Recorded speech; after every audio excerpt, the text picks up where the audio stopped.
நாம் இப்பொழுது கர்த்தருடைய வார்த்தைக்கு நேராக கடந்து போகிறோம். ஒரு வசனத்தை நாம் வாசிக்க போகிறோம். வாசித்து கர்த்தருடைய வார்த்தைக்கு நிறைய போவோம். யாக்கோபு எழுதின நிருபம், யாக்கோபின் புஸ்தகம் 5ஆம் அதிகாரம் 17வது வசனத்தை வாசிங்க. நல்ல தகப்பனே, எங்கள் சர்வ வல்லமை உள்ள ஆண்டவரே, இந்த அருமையான நேரத்திற்காக உமக்கு ஸ்தோத்திரம். கிருபையுள்ள கரத்தில் எங்களை தாழ்த்துகிறோம். இம்மட்டுமாய் துதிகள், ஸ்தோத்திரங்கள், ஆராதனைகள் எல்லாவற்றையும் அங்கீகரித்தீர். இப்பொழுது நீர் எங்களோடு கூட பேசுகிறதான ஒரு நேரம் ஆண்டவரே.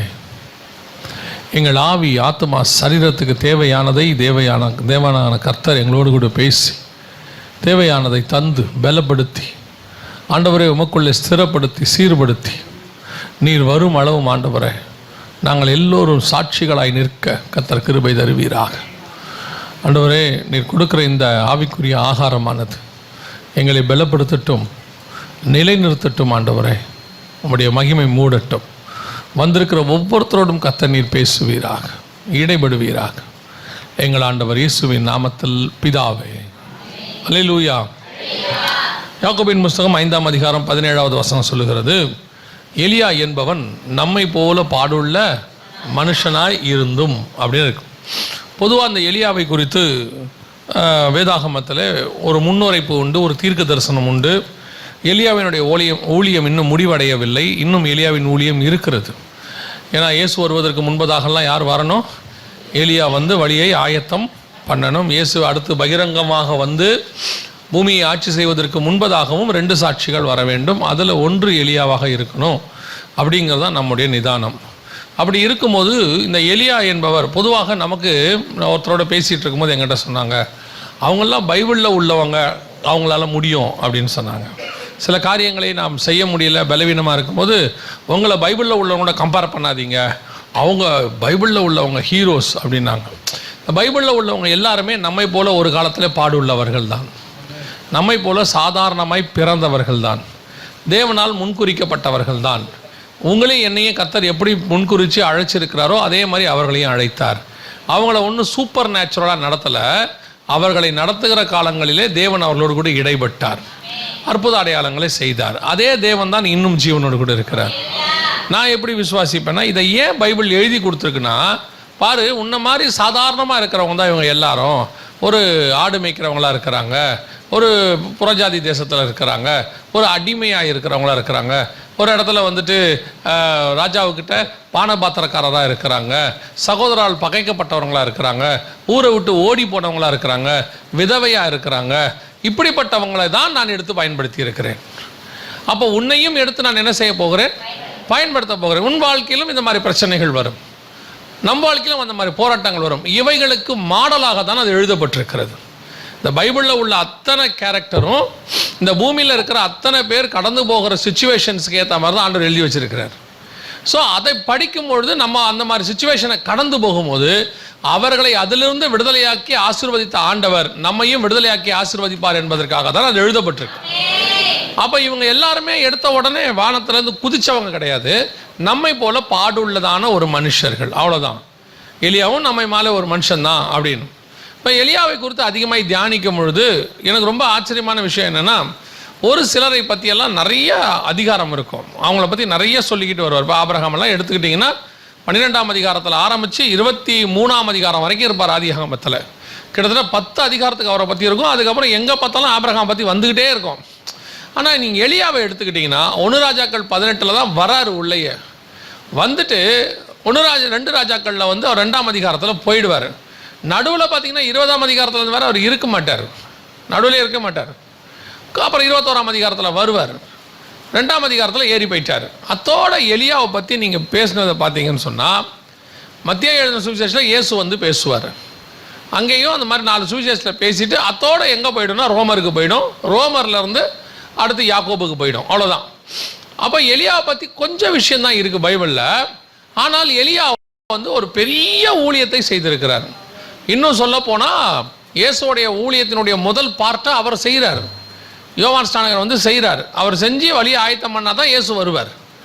அது அப்போ எவ்வளோ இம்பார்ட்டன்ட் பாருங்கள். அது இல்லாமல் இயேசுவை சந்திக்க அவர் வருகிறார், மறுரூப மலையில் பார்க்க வராங்க. அப்போ இந்த எலியாவை குறித்து தியானிக்கும் போது வசனம் தெளிவாக சொல்லுது, அவர் நம்மை போல ஒரு பாடுள்ள மனுஷனாக இருந்தார். அவங்க நார்மலாக நம்மளை மாதிரி ஒரு பிறந்த ஒரு மனுஷன்தான். அவருக்கும் பாடு இருந்துச்சு, பிரச்சனை இருந்துச்சு, போராட்டம் இருந்துச்சு. நிறைய நேரத்தில் ஊழியக்காரங்களை பார்க்கும்போது சிலர் சொல்லுவாங்கள்ல, அவங்களுக்கு என்னையா நல்லா இருக்கிறாங்க ஆள், அவங்களுக்கு என்ன. சிலர்லாம் பார்த்தீங்கன்னா யூடியூப்லலாம் பார்த்தீங்கன்னா ஊழியக்காரங்களை கிரிட்டிசைஸ் பண்ணுறத ஒரு வேலையாக வச்சுருக்கிறாங்க. அவங்களுக்கு ஏன் அப்படி தோணுதுன்னா, இவங்க ஏன் இப்படி இருக்கிறாங்க, நல்லா இருக்கிறாங்க, வசதியாக இருக்காங்க, வாய்ப்பாக இருக்கிறாங்க அப்படின்னு சொல்லி அவங்களோட வியூவில் அப்படி தெரியுது, அவ்வளோதான். இப்போ நம்ம வியூவில் போய் பார்த்தா தான் நமக்கு இருக்கிற பிரச்சனை என்னன்னு நமக்கு தெரியும். இப்போ ஒரு நாள் நம்ம இங்கிலாந்தோடைய பிரதமரை பற்றி படிச்சுக்கிட்டு இருந்தோம். போரிஸ் ஜான்சன் ஒருத்தர் இருந்தார். போரிஸ் ஜான்சன் பயங்கரமான பிரதமர். அவர் இருந்தாருன்னாங்க, அவருக்கு என்னப்பா பிரதமர் நம்ம நினைக்கிறோம், பிரதமர் தானே எவ்வளோ பெரிய ஆள் அப்படின்னு. போரிஸ் ஜான்சனுடைய வாழ்க்கையில் போய் பார்த்தா அவருக்கு பெரிய பிரச்சனை. கடைசியில் கொரோனாலாம் வந்து ரொம்ப பாடு அனுபவிச்சார் அவர். அவர் வியூலேருந்து பார்த்தா தான் அவருக்கு இருக்கிற பிரச்சனைகள் நமக்கு தெரியும். நம்ம யாரையுமே நம்ம வியூலேருந்து பார்க்கும்போது அவங்களுக்குள்ள பிரச்சனைகள் தெரியாதுன்னு வச்சுக்கோங்களேன். அப்போ எலியாவை குறித்து கொஞ்சம் காரியங்களை அதிகமாக தியானிக்கிறது இயல்பு. எனக்கு ரொம்ப ஆண்டவர் அதில் காரியங்கள் சொல்லி கொடுப்பார். அப்படி தியானிச்சுட்டு இருக்கும்போது எலியாவை குறித்து நம்மை போல ஒரு பாடுள்ள மனுஷனாக ஒரு சாதாரணமாகத்தான் ஊழியத்தை ஆரம்பிக்கிறார். ஆனால் அவருடைய வாழ்க்கை ஆரம்பத்திலிருந்து முடிவு வரைக்கும் பார்த்தீங்கன்னா ஒரு 5 ஸ்டேஜ் அவர் கிராஸ் ஆகி வரார். இந்த 5 ஸ்டேஜும் எப்படி இருந்தது அப்படிங்கிறது தான் இப்போ நம்ம ஆவிக்குரிய வாழ்க்கையும் அதன் அடிப்படையில் தான் இருக்கும். ஏன்னா எலியா ஒரு வகையில் புதிய ஏற்பாட்டு சபைக்கான அடையாளம். எப்படின்னு நான் உங்களுக்கு சொல்லிட்டு நான் போகிறேன், நீங்கள் கன்ஃபியூஸ் ஆகிடாதீங்க. மெல்கிசேதேக்கின் முறைமை தான் புதிய ஏற்பாட்டுடைய முறைமை. நியாயப்பிரமாணம் வந்து ஆரோனின் முறைமை. நம்ம தெரியும் 10ஆம் அதிகாரம் 7ஆம் அதிகாரம் 10ஆம் அதிகாரம் ரெண்டுத்துலேயும் எபிரேயர்கள் நிருபத்தில் சொல்லப்பட்டிருக்கிறது. ஆரோனின் முறைமை அப்படின்னு சொன்னால் நியாயப்பிரமாணத்தில் ஆரோனுக்கு ஆண்டவர் சொன்ன அந்த பலி கிளி இதெல்லாம் இருக்குது. மெல்கிசேதேக்கின் முறைமைனா இயேசு கிறிஸ்துவினுடைய ஆசாரிய முறைமை. இயேசு எப்படி ஊழியம் பண்ணாரோ அப்படி தான் நம்ம பண்ணிக்கிட்டு இருக்கிறோம். இப்போ நம்ம யாரும் ஆரோன் பண்ண மாதிரி பண்ணலை. அவரை மாதிரி நீல அங்கேயே போட்டுக்கிட்டு கொம்ப கையில் பிடிச்சிக்கிட்டு தூப கலசத்தை பிடிச்சிக்கிட்டு ஆடை பலி கொடுத்தலாம் நம்ம என்ன செய்யலை, பலிபடத்தெல்லாம் கொடுக்கல. இப்போ நம்ம இயேசு பண்ண மாதிரி ஊழியம் பண்ணிக்கிட்டே இருக்கிறோம். இதுக்கு பேர் மெல்கிசேதேக்கின் முறைமைன்னு பேர்.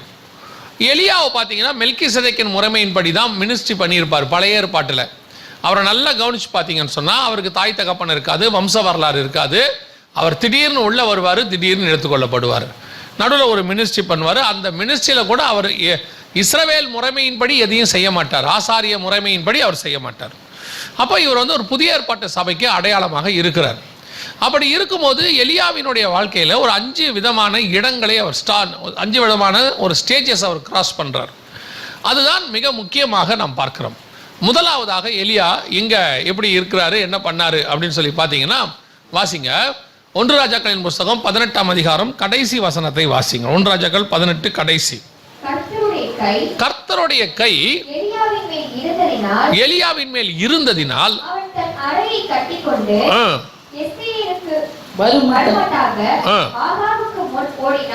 நல்லா கவனிங்க.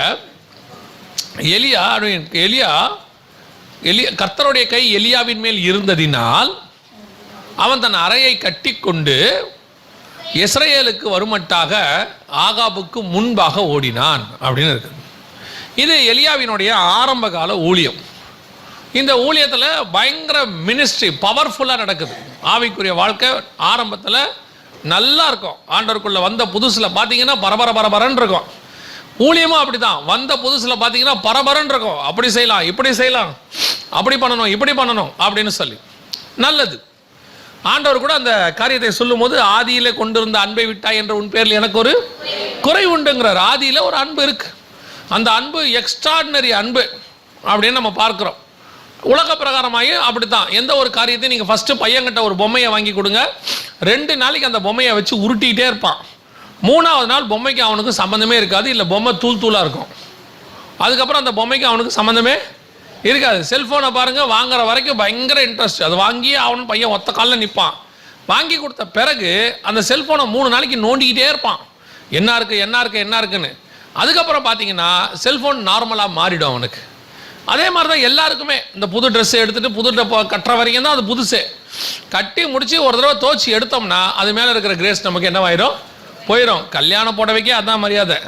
கல்யாணத்தை கட்டி முடிச்சாச்சு, அன்றைக்கி கழட்டியாச்சு, அந்த கோட் சூட்டை கழட்டியாச்சுன்னா அதுக்கப்புறம் அந்த கோட் சூட்டை அவன் போடவே மாட்டான் பாருங்கள். அதுக்கு நிறைய காரணம் இருக்குது. ஏன்னா அதை போட்டோம்னா அவனுக்கு அந்த ஞாபகம் வந்துக்கிட்டே இருக்கும். எதுக்கு அந்த பாடுகளை நம்ம நினைப்பானேன்னு சொல்லி என்ன சொல்கிறது இல்லாமல் அதை போடுறதே இல்லை. அப்படியே தூக்கி ஹேங்கரில் மாட்டினான்னா மாட்டினதோடு சரி. அதை பார்க்கும் போதெல்லாம் நினைப்பான், நீயும் மாட்டிக்கிட்ட நானும் மாட்டிக்கிட்டேன், 2 பேரும் தொங்குறோம் அப்படின்னு சொல்லிட்டு அந்த கல்யாண கோட்டை. எனக்கு பாருங்க, எந்த கணவனும் கல்யாண கோட்டை அதுக்கப்புறம் பெரும்பாலும் போட மாட்டான், அப்படியே எடுத்து ஓரமாக வச்சிருவான். அது அப்படி ஆமீன் தனியாக வந்துச்சு, அதான் பார்த்தேன் என்னன்னு. அப்போ நம்ம என்ன செய்கிறோம் அப்படின்னா, எந்த ஒரு காரியத்தையுமே நாம் ஆரம்பத்தில் ஒரு வேகம். இப்போ எலியாவை பாருங்க, ஒரு வேகம் இருக்கு. அந்த வேகத்துக்கு என்ன காரணம் அப்படின்னு சொல்லி பார்த்தீங்கன்னா, அவரும் எந்த அளவுக்கு வேகமாக ஓடினார்னு பார்த்தீங்கன்னா 45வது வசனத்தை வாசிங்க பார்ப்போம். அதற்குள்ளாக வான மேகங்களினாலும் காற்றினாலும் கருத்து பெருமழை உண்டாயிற்று. ஆகாப் ரதத்தில் ஏறி இஸ்ரேலுக்கு போனான். ஒருத்தன் ரதத்துல ஏறி வண்டியில ஏறி போறான். குதிரை 2 குதிரை கட்டியோ 2 குதிரையோ 4 குதிரையோ, அந்த ரதத்துல 1 குதிரையோ 2 குதிரையோ 4 குதிரையோ, ஹார்ஸ் பவர் அப்படிம்பாங்க. இப்போ நீங்க மிஷின் இன்ஜின்லாம் வச்சிருக்காங்க பாருங்க, அதுக்கு பேர் என்னது? Horse power. இத்தனை ஹார்ஸ் பவர் அப்படின்னு சொல்லுவாங்க. அப்போ அங்கே 2 ஹார்ஸ் பவரா 3 ஹார்ஸ் பவரான்னு தெரில, 4 ஹார்ஸ் பவரான்னு தெரில. குதிரை கட்டி அடிச்சு நவுத்தி ஓடுறாரு எலியா, இவர் ஆகாப். ஆனால் ஓடும் போது பார்த்தீங்கன்னா எலியா பின்பு தான் தொடங்குகிறார். மழையை பார்த்த உடனே எலியா. ஆனால் அந்த ஓட்டத்தின் வல்லமைக்கு அவர் ஏன் அவ்வளோ வேகமாக ஓடினாரு அப்படின்னு கேட்டிங்கன்னா, அதில் ஒரு வார்த்தை கொடுக்கப்பட்டிருக்கிறது, தன் அறையை கட்டி கொண்டு அப்படின்னு இருக்கு. அறையை கட்டிக்கிட்டு சில ஆட்கள்லாம் பார்த்துருக்கீங்களா, இந்த பேண்ட்டு பெல்ட் போடாமல் வந்துடுவாங்க. நீங்கள் யாரையாவது பார்த்தீங்களா அப்படி 2 நாளில்? பார்க்கலையா? ரொம்ப சந்தோஷம். கவனிங்க, இந்த பேண்ட்டு பெல்ட் போடாமல் வந்துடுவாங்க. இந்த ஆள் பார்த்தீங்கன்னா நடக்கும் போதெல்லாம் பேண்ட்டை பிடிச்சிக்கிட்டே நடக்கும். பார்த்துருக்கீங்களா? அந்த பேண்ட்டை பிடிச்சிக்கிட்டே நடக்கும். அப்படியே ஏதாவது பஸ் யாரை ஓடணுன்னா கூட அது மெதுவாக தான் வரும். இருங்க வரங்க. ஏன்னா அது கையை விட்டுச்சுன்னா பேண்ட்டு கீழே போயிடும். அப்போ அது என்ன செய்யணும்னா, இந்த பேண்ட்டு கீழே விடாமல் இருக்கிறதுக்கு நம்ம என்ன செய்கிறோம்? அறையை கட்டி கொள்ளுகிறோம் பாருங்களேன். அதாவது நம்முடைய நிர்வாணம் காணாதபடிக்கு அந்த அறையை கட்டி கொள்வதற்கு, அந்த வஸ்திரத்தை காப்பாற்றுவதற்கு அந்த அறை கச்சை ரொம்ப இம்பார்ட்டன்ட். எபேசியர்கள் நிருபம் 6ஆம் அதிகாரம் 14வது வசனத்தை வாசிங்க. எபேசியர் 6:14 வாசிங்க. சத்தியம் என்னும் கச்சையை உங்கள் அறையில் கட்டிக்கொண்டு கட்டினவர்களாயும். அப்படின்னா என்ன அர்த்தம்? அரைக்கச்சை என்பது எதற்கான அடையாளமாய் இருக்கிறது? சத்தியத்துக்கு அடையாளமாய் இருக்கிறது. எப்படி உலக பிரகாரமாக இருக்கக்கூடிய ரதத்தை, குதிரையை என்னால் ஜெயிக்க முடியும் என்று சொன்னால், நான் கட்டி இருக்கிற அரைக்கச்சை சத்தியமாக இருக்க வேண்டும். சத்தியத்தை சத்தியமாய் பேசக்கூடிய ஊழியக்காரன் எல்லாரை பார்க்கிலும் வேகமாய் ஓடும்படி கர்த்தர் கிருபை செய்வார். இன்னைக்கு சத்தியத்தை கட்டுகிறவர்கள் குறைவு. ரதத்தில் ஏறி இஸ்ரேலுக்கு போகணும்னு நினைக்கிறவங்க தான் இருக்கிறாங்க. இன்னைக்கு குதிரையை பிடிச்சி போகணுன்றவங்க தான் ரொம்ப ஆசை. எல்லாருக்கும் கேட்டு பாருங்க. ஒரு ஊழியக்காரர்கிட்ட பேசிக்கிட்டு இருக்கும்போது அவர் சொன்னார், எனக்கு ஊழியத்தில் ஒரே ஒரு ஆசை தான் இருக்குதுயா அப்படின்னாரு. நானும் என்னவோ சொல்ல போறாரு போலான்னு நினைச்சேன். ஏன்னா வருகையை பற்றி அன்றைக்கி அவர் சர்ச்சில் 1.5 மணி நேரம் பேசியிருக்கிறோம். அப்போ அவர் சொன்னார், வருகையை பற்றி கேட்டாச்சு, ஆண்டவர் சீக்கிரம் வரப்போறாரு. அப்போ சொன்னார், ஆண்டவர் வரத்துக்குள்ளே எனக்கு ஊழியத்தில் ஒரே ஒரு ஆசை தான் அப்படின்னாரு. என்ன ஆசைன்னு கேட்டேன். எப்படியாவது ஒரு இனோவா கார் வாங்கிடணும் அப்படின்னாரு. எனக்கு இந்த ஊழியத்தினுடைய ஆசைக்கும் இனோவா காருக்கும் என்ன சம்மந்தம்? ஊழியத்தினுடைய தேவை இனோவா கார், அது வேற. பல இடத்துக்கு நான் போக போகிறேன், எனக்கு தேவைப்படுது, ஒரே நாளில் 4 ஊரை சுற்றணும், எனக்கு ஒரு கம்ஃபர்டபுள் வண்டி இருந்தால் என்னால் சுற்ற முடியும்னா அதுக்கு வந்து ஒரு வாய்ப்பு, நான் ஒரு ஓகே நீட், அது தேவை. அது எப்படி ஆசையாய் மாறும்? எப்படி தரிசனமாய் மாறும்? இன்னைக்கு நிறைய பேருடைய தரிசனம் என்ன? இன்னைக்கு எதை மேலே ஏறி ஓடிக்கிட்டு இருக்கிறாங்க? ஆகாப்பு ஓடுறதுக்கு காரணம் என்ன? ஆகாப்புக்கு இடைக்கச்சை இல்லாவிட்டால் கவலையே கிடையாது. ஏன் தெரியுமா? அவனை பொறுத்த வரைக்கும் எனக்கு இடைக்கச்சை இருந்தா என்ன, இல்லாட்டி என்ன, நான் ஓட போறதில்ல, குதிரை ஓட போகுது, நான் ரதத்தில் உட்காந்துருக்கிறேன், நான் சொகுசா போயிட்டு இருக்கிறேன். ஆனா ஆண்டவர் சொல்றாரு, அவன் குதிரையில போனாலும் சரி, அவன் ரதத்தில் போனாலும் சரி, ஆனால் இடைக்கச்சையை கட்டி கொண்டு கூட ஊழியக்காரனுடைய ஓட்டம் இருக்குல்ல, அந்த ஓட்டமே என்டையர்லி டிஃபரெண்ட். அந்த ஓட்டம் தான் ஓட்டம். அப்படி ஓடுறான் அவன். ஆண்டவர் உங்களை என்னையும் அப்படி ஓடத்தான் அழைச்சிருக்கிறார். இன்னைக்கு நீங்க எதை கட்டிக்கிட்டு ஓடிக்கிட்டு இருக்கிறீங்கன்றதான் முக்கியம். நிறைய பேர் குதிரையில் ஓடுறதுக்கு ரெடியாக இருக்கிறாங்க. குதிரை மேலே ஏறி ஓடின ராஜாக்கள்லாம் இருக்கிறாங்க. நிறைய பேர் ரதத்தில் ஏறி நீங்கள் அடுத்த 20ஆம் அதிகாரத்தில் வாசிச்சு பார்த்தீங்கன்னா வசனம் சொல்லும், பெனாதாத் குதிரையின் மேல் ஏறி ஓடினான் அப்படின்னு இருக்கும். பெனாதாத்துங்கிற ராஜா குதிரையின் மேலே ஓடுறான், ஆகாப்பு ரதத்தில் ஓடுறான். ஆனால் எலியா கர்த்தருடைய பலத்தினாலே, வெறும் கர்த்தருடைய பலன் இருந்தாலும் நம்ம எல்லாருக்குமே நம்ம பலவீனங்கள்ல கர்த்தருடைய பலன் இருக்கு. ஆனா கர்த்தர் என்ன எதிர்பார்க்கற தெரியுமா? என் பலன் உன் மேல இருக்கணும், ஆனா நான் சொன்னக்கூடிய சத்தியம் என்கிற அரைக்கச்சை உனக்குள்ளே கட்டப்பட்டவனாய் காணப்படும். இன்னைக்கு அந்த அரைக்கட்சியை நம்ம கட்டியிருக்கிறோமா? சத்தியம் இருக்குதா? இயேசுவை பார்த்து ரொம்ப அழகான ஒரு வார்த்தை சொல்லுவாங்க, எனக்கு திருப்பி திருப்பி படிச்சுன்னே இருப்பேன். என்ன சொல்லுவாங்க தெரியுமா? நீர் சத்தியத்தை சத்தியமாய் போதிக்கிறவர் என்று, நீர் முகாந்தரம் இல்லாமல் முகதாட்சண்யம் இல்லாமல் பேசுகிறவர் என்று. அப்போ இதான் சத்தியம், அவ்வளோதான். ஆனால் ஒன்று, சத்தியம் பேசுனீங்கன்னா நிறைய பேரால பகைக்கப்படுவீர்கள், அது மட்டும் சத்தியம், அது மட்டும் நிச்சயம். நீங்க சத்தியம் பேசுனீங்க, அநேகருக்கு சத்துருவாய் மாறுவீங்க. ஏன்? சத்தியத்தில் இல்லாதவனுக்கு சத்தியம் சத்துருவாய் தெரியும், அவனுக்கு பார்க்கறதுக்கு அது கஷ்டமா தெரியும். என்ன இவன் மட்டும் பெருசா பேசுறாரு? இப்ப இயேசு வந்து நியாயப்பிரமாணத்தை முறியடிக்க வந்தாரா, நியாயப்பிரமாணத்தை நிறைவேற்ற வந்தாரா? நிறைவேற்றதான் வந்தாரு. அப்ப இவங்க செய்யற நியாயப்பிரமாணத்தை தான் அவரும் செய்யறாரு. ஆனா நியாயப்பிரமாணத்தை கரெக்டா செய்யறாரு. இவங்க நியாயப்பிரமாணத்தை என்ன பண்ணிட்டாங்க? கொலாப்ஸ் பண்ணிட்டாங்க. இவங்க இஷ்டத்துக்கு ஏற்ற மாதிரி மாத்திட்டாங்க. அதனால தான் ஆண்டவர் சொல்றார், ஆதி முதல் கொண்டு அப்படி இல்லை, உங்கள் இருதயத்தின் கடினத்தின் நிமித்தமே மோசே அப்படி சொன்னான். ஃபர்ஸ்ட் கொலாப்ஸ் முடிஞ்சிருச்சு. ரெண்டாவது சொல்றாரு, நீங்கள் அவர்களுக்கு பாரமானங்களை சுமத்துகிறீர்கள், நாங்க அப்படி வைக்கலன்றார் ஆண்டவர். நியாயப்பிரமாணம் கொடுக்குமா ஜனங்களுக்கு பாரமானதையே? எவ்வளவு நல்ல ஆண்டவர் பாருங்க. மாடு கொடுக்குறவன் மாடு கொடு, ஆடு கொடுக்குறவன் ஆடு கொடு. ரெண்டு பேரால என்னால கொடுக்க முடியல, ரொம்ப ஏழைங்க, புறா குஞ்சு கொடு, அவ்வளவுதான். எப்படி பலியை மாத்தி வைக்கிறார்? எல்லாருக்குமான தேவன் அவர். அவ்வளவு லகுவாய் சத்தியத்தை ஃபாலோ பண்றதுக்கு வச்சிருக்கிறார். இவங்களுக்கு லகுவா சத்தியத்தை ஃபாலோ பண்ண விருப்பம் இல்ல, இவங்க தங்கள் மன விருப்பத்தின்படி செய்ய விரும்புகிறவங்க. அப்ப இவங்க என்ன நினைக்கிறாங்க தெரியுமா? இப்ப ராஜாவை கூப்பிட்டு எலியா சொல்றாரு, ராஜா இப்ப மழை வரப்போகுது, நான் அரைக்கட்சியை கட்டிட்டு ஓட போறேன், நீ அரைக்கட்சியை கட்டிக்கோ, ரெண்டு பேரும் வா ஓடுவோம் அப்படின்னு சொன்னா ராஜா சொல்லுவாரு, பைத்தியக்காரன் போவான். கர்த்தர் என்னை ஆசீர்வதித்து எதை கொடுத்திருக்கிறார்? ரதத்தை கொடுத்திருக்கிறார். இஸ்ரவேலுக்கு ராஜாவாக ஆகாப்பை கர்த்தர் யார் அபிஷேகம் பண்ணது? கர்த்தர் தான் கொண்டாந்துருக்கிறார். ஏன்னா அவர் தான் ராஜாக்களை தள்ளி ராஜாக்களை ஏற்படுத்துகிறவர். இப்ப சொன்னா அவர் ராஜா என்ன சொல்வாரு? எனக்கு ரதத்தை கர்த்தர் தானே கொடுத்தாரு, நான் ரதத்து மேல ஓடுறதுக்கான இந்த இவ்வளவு வசதியை யார் படுத்தி கொடுத்தது? கர்த்தர் கொடுத்தாரு. அவன் சொல்றான், கர்த்தர் கொடுத்தாரு, பட் இப்ப இஸ்ரவேலுக்கு போகணும்னா ரதம் பத்தாது, அந்த ஸ்பீடு பத்தாது, அந்த குதிரை பத்தாது, இப்ப சத்தியம் என்கிறதான ஸ்பீடு வேணும். இது அதை விட வேகமா ஓட வேண்டிய காலத்துக்கு நம்ம இருக்கிறோம். இப்ப நீ அந்த ரதத்தை விட்டு இறங்கி என் கூட ஓடுனா ராஜாவால் அதை ஏற்றுக்கொள்ள முடியாது. இன்னைக்கு இருக்கிற அநேக ஊழியர்களாலும் ஆவிக்குரியவர்களாலும் சத்தியத்தை ஏற்றுக்கொள்ள முடியாது. ஏன்?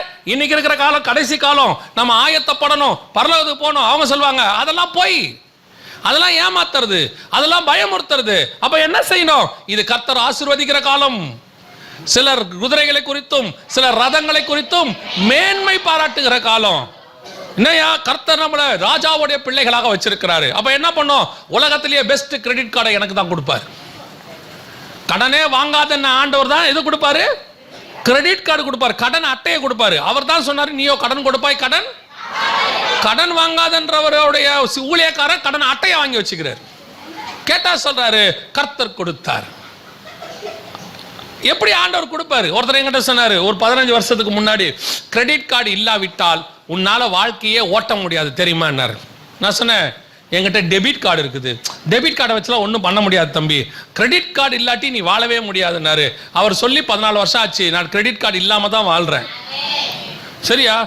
அப்படின்னு சரி, ஓகே, நீங்க வெளிநாட்டுக்கெல்லாம் போக முடியாது, வெளிநாட்டுக்கும் போயிட்டு வந்துட்டேன். இப்போ ஒருவேளை அடுத்து சொல்றாங்கன்னு வச்சுப்போ, கிரெடிட் கார்டு இல்லாவிட்டால் அரசாங்கமே ஒத்துக்குது, ஒரு பிரச்சனையும் இல்லை, கிரெடிட் கார்டு எல்லாம் வாழ்ந்துட்டு போறோம். எனக்கு ஒரு சந்தோஷம் இருக்கும்ல, நான் கடன் இல்லாமல் வாழ்ந்தேங்கிற சந்தோஷம் எனக்கு இருக்கும்ல. ஆரம்பத்தில் நம்ம சொல்லும் போது பைத்தியமா இருந்துச்சு. என்னோட நண்பர் ஒருத்தர் ஆரம்பத்தில் சொன்னாரு, கிரெடிட் கார்டு இல்லாமல் எப்படா இருக்கிறதுன்னு. அதே நண்பர் எங்கிட்ட சொன்னாரு, கிரெடிட் கார்டெல்லாம் உடச்சி நாளா தூக்கி போட்டுட்டேன். கிரெடிட் கார்டால் நாசமான குடும்பங்கள் ஜாஸ்தி. நான் இப்போ கிரெடிட் கார்டை பற்றி பேசலை. சில நேரங்களில் உலக ஆசீர்வாதம் ரதங்களை போல குதிரைகளை போல நமக்கு தெரியும். ஆனால் அது ஒரு நாள் குதிரை ஓஞ்சி உக்காந்துரும், ஒரு நாள் ரதம் ஒட்டஞ்சி உக்காந்துரும்.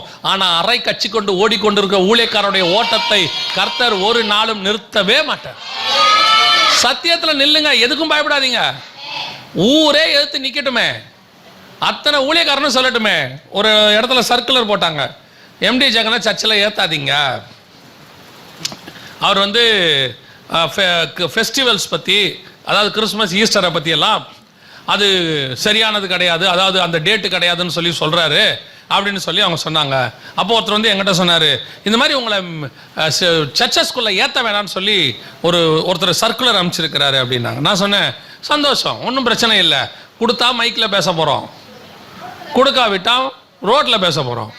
நம்ம ரோட்டில் நின்று பேசுகிறத யார் தடுக்க முடியும்? யாரும் தடுக்க முடியாது. நாம் மைக்கை நம்பி ஊழியத்துக்கு வந்தவங்க இல்லை, ரோட்டை நம்பி ஊழியத்துக்கு வந்தவங்க. இப்போ இன்னும் கொஞ்சம் வசதி. அவங்க மைக்கு கொடுத்தாலும் சரி, கொடுக்கா விட்டாலும் சரி, ஒரு யூடியூப்னு ஒன்று கிடக்கு, எவன் வேணாலும் எதை வேணாலும் பேசலான்னு அங்கே இருக்கு. அதில் பேசிட்டு போகிறோம். எவனோ வேண்டாததெல்லாம் யூடியூப்பில் பேசிகிட்டு இருக்கும்போது தேவனுக்கு தேவையானதை எடுத்து பேசுறதுக்கு என்ன இருக்குது? பேசிட்டு போகிறோம். இன்னைக்கு சத்தியத்தை பேசுறதுக்கு கதவை அடைச்சா ஒன்றும் பிரச்சனை இல்லை. நான் என்ன சொல்கிறேன், அவங்க சிலர் சொல்லுவாங்க, அவர் பேசுறது சரியில்லைங்க அப்படின்னா. என்ன சரியில்லைன்னு சொல்லுங்கள், திருத்திக்கலாம் அப்படின்னோடனே ஒரு ஊழியக்காரர் வந்தார். இல்லை நீங்கள் கிறிஸ்மஸை பற்றியெல்லாம் பேசுகிறீங்க sir. Right, okay. Christmas December 25 தானான்னு கேட்டேன். அல்ல, அது இல்லைன்னு எனக்கு தெரியும்னு சொன்னார். என்னைக்குன்னு கேட்டேன், அது தெரியாதுன்னு சொன்னார். அப்புறம் ஏன் நீங்கள் 25 கொண்டாடுறீங்கன்னு கேட்டேன். இல்லை பிரதர், அது நீங்கள் சொல்கிறது சரிதான், ஆனால் இப்போ செய்ய முடியாது. அப்போ நான் சொல்கிறது சரிதான், நீங்கள் வேணா அதை உங்களுக்கு ஏற்ற மாதிரி மாடிஃபை பண்ணிக்கிட்டீங்க. என்ன ஏன் தப்புங்கிறீங்க? இப்போ எந்த தப்புன்னு சொன்னால் நான் ஏற்றுக்கிறேன், அதை சொல்லி கொடுங்க, நான் கற்றுக்கிறேங்கிறேன். அதை ஏன் சொல்ல மாட்டீங்க? இன்னைக்கு வந்து இஷ்டத்துக்கு உபதேசம் ஒரு பக்கம், இது ஒரு பக்கம், இன்னொரு பக்கம் எடுத்துக்கோங்க. அவன் கள்ள உபதேசம் ஒரு பக்கம், அவன் சத்திய அறக்கச்சை, அது வேற அறக்கச்சையா இருக்குது, அது இன்னொரு அறக்கச்சை. பார்க்கறதுக்கு சத்தியம் மாதிரியே இருக்கும், சத்தியம் மாதிரியே இருக்கும். இன்னொரு சிலர்லாம் அறக்கச்சை கட்டி இருக்கிறாங்க. அவன் சொல்லுவான், உனக்கு மரணமே கிடையாது, 1000 வருஷம் நீ வாழ போற, 60 வருஷம் வாழ்றதுக்கே போதும் போதும்னு ஆயிடுது. எப்படா இயேசுநாதரை சந்திப்போன்னு ஒரு ஆசை இருக்கு. இவங்களுக்கு இயேசுவை சந்திக்கவும் ஆசை இல்லை, பரலோகத்துக்கு போகவும் ஆசை இல்லை. அவங்களுக்கு இந்த பூமியிலேயே காரை வாங்கி வீடை வாங்கி இங்கேயே 600 வருஷம் 700 வருஷம் இருந்து பேர பிள்ளைகள் எல்லாம் பார்த்து கடைசியாக அவனுங்களே நீ எப்போ தான் போய் தொலைவியோன்னு சுற்றி நின்று எல்லாரும் கன்னத்தில் கை வச்சு பார்க்குற வரைக்கும் இங்கே இருக்கணும்னு அவனுங்களுக்கு ஆசை இருக்குது. நமக்கு அந்த ஆசைலாம் இல்லை. நமக்கு என்ன ஆசை? அப்பா போகாதீங்க போகாதீங்கன்ற போதே போயிடணும், அதான் மரியாதை இல்லையா? இப்போ பாஸ்டர் வந்து மேலே அன்பாக இருக்கிறாரு. அண்ணே வாங்கண்ணே வாங்கண்ணேன்னு கூப்பிட்டு, அண்ணே வந்துட்டீங்களாண்ணே, அண்ணே எங்கண்ணே இருக்கீங்க, அண்ணே எவ்வளோ நேரத்தில் வருவீங்கன்னு கேட்டார். நான் 50 நாள் இங்கேயே உக்காந்துட்டேன்னு வச்சுக்கோங்க. அண்ணே என்ன கேட்பார்?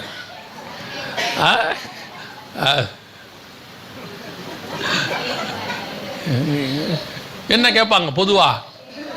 ஐயா வந்தார், பிரசங்கம் பண்ணார், வந்தோமா முடிச்சோமா போனோமான்னு இல்லாமல் இங்கேயே இருக்கிறாரு. நம்ம ஊரில் ஒரு பழமொழி சொல்லுவாங்க தெரியுமா? விருந்தும் மருந்தும் அவள்தான். 3 நாள் தான் கணக்கு. நான் பொதுவாக 3 நாளைக்கு மேலே டேட் யாருக்குமே கொடுக்கறது இல்லை. இல்லை நிஜம், 3 நாளைக்கு மேலே டேட் யாருக்குமே நான் கொடுக்கறதே இல்லை. 3ஆவது நாள் கூட பாருங்கள், நைட்டு தங்க மாட்டேன். 3ஆவது நாள் மீட்டிங் முடித்தா நைட்டோட நைட்டாக கிளம்பிடுவோம். நாங்கள் சில இடத்துலலாம் மீட்டிங்க்கு போகும்போது பெட்டிக்கிட்டியெல்லாம் கட்டி வண்டியில் வச்சுட்டு தான் சாயங்காலம் மீட்டிங்கே வருவேன். திருப்பி வீட்டுக்கு கூட போக மாட்டேன், அப்படியே வண்டி ஏறி போயிடுவேன். 3 நாள் தான் கணக்கு. நான் ஒரு ஊழியத்துக்கு போயிருந்த போது ஒரு 10 வருஷத்துக்கு முன்னாடி என் கூட இவங்க இல்லை, வேற ஒரு தம்பி இருந்தான்.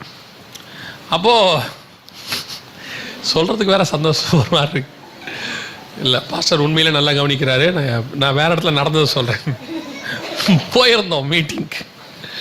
போன உடனே முதல் நாள் தட்டப்புடலாம் சாப்பாடு போட்டு கை கழுவுற இடத்துல அந்த பாஸ்டர் துண்டோடு நின்றுட்டு இருந்தார். இப்படி அண்ணே கை தொடச்சிக்கங்கண்ணே அப்படின்னாரு. தொடச்சிட்டு ரூமுக்கு வந்தோம். அந்த தம்பி சொன்னான், என்னண்ணே ஆண்டவர் நாமத்தில் வந்ததுக்கு எவ்வளோ மரியாதைண்ணே, அவர் துண்டு எடுத்துகிட்டு நிற்கிறாரு அப்படின்னா. நான் சொன்னேன், நாளைக்கு பார்ப்போம். ஏன்னா முதல் நாள், ஏன்னா நான் அவனுக்கு முன்னாடி 15 வருஷம் ஊழியம் பண்ணிகிட்டு இருக்கிறேன். அவன் அப்புறம் தான் வந்து 5ஆவது வருஷம் தான் சேர்ந்தான் என்கிட்ட. 2ஆவது நாள் போனோம், கையை கழுவிட்டு பார்த்தோம், துண்டு சேர் மேலே இருந்துச்சு. அவன் கேட்டான், அண்ணே துண்டு சேர் மேலே இருக்குதுண்ணேண்ணா. இது 2ஆவது நாள், நாளைக்கு பார்ப்போம் அப்படின்னு. 3ஆவது நாள் போனோம், கையை கழுவிட்டு பார்த்தோம், துண்டை காணோம். நான் சொன்னேன், தம்பி துண்டை காணோம், துணியை காணோன்னு இதோட போயிட்டோம்னா நமக்கு நல்லது. நீ 4ஆவது நாள் இருந்தீங்கன்னா குழாயில் தண்ணி வராது.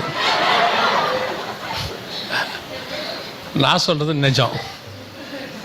நாமளே இந்த பூமியில் அப்படித்தான் இருக்கிறோம். அதாவது நம்ம இருக்கிற வரைக்கும் கட்டி பிடிச்சிக்கிட்டு ஐயோ போவாதீங்க போவாதீங்கம்பா. நான் சொல்லி வச்சுருக்கேன் என் பசங்கள்லாம், நிஜம் ஆண்டவருக்கு தெரியும். ஆண்டவர் ஜீவனை எடுக்கிறாருன்னா அந்த போராடிலாம் கேட்கப்படாது. எப்படியாவது அந்த ஜீவனை ஒரு 5 வருஷம் கொடுங்க, 10 வருஷம் கொடுங்க, 5 வருஷம் கூட்டி கொடுங்கன்னு என்ன செய்யக்கூடாது, கேட்கவே கூடாது. போறாரா அழுகையோடு அமுச்சு விட்டுறணும். ஆண்டவரே உமக்கு சித்தமானதை நிறைவேற்றும். நல்ல வார்த்தை ஒன்று இருக்குது, அதை தூக்குங்கன்னு சொல்ல முடியாது, வச்சுக்கோங்கன்னு சொல்ல முடியாது.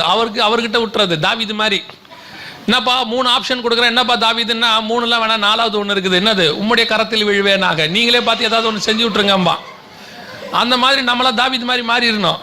நீங்கள் போயிட்டு அவருக்கு 5 வருஷம் கொடுங்க, 10 வருஷம் கொடுங்க அப்படின்னீங்கன்னா அடுத்த 10 வருஷம் நீங்கள் ஜோம் பண்ணுற மாதிரி ஆயிரும். எப்படி இருக்குன்னா, ஆண்டவரே இந்த ஆளை இறங்கி தூக்குன்ற மாதிரி, ஆண்டவரை இறங்கி இந்த ஆளை தூக்குங்கன்ற அளவுக்கு நமக்கு கொண்டு போயிடும். ஏன்னா நம்மளை அந்த அளவுக்கு வியாதி பாதிக்கப்பட்டு கடைசியில் ஆண்டவர் நல்லபடியாக கொண்டு போகிறதுக்கு தான் கூப்பிட்டாரு.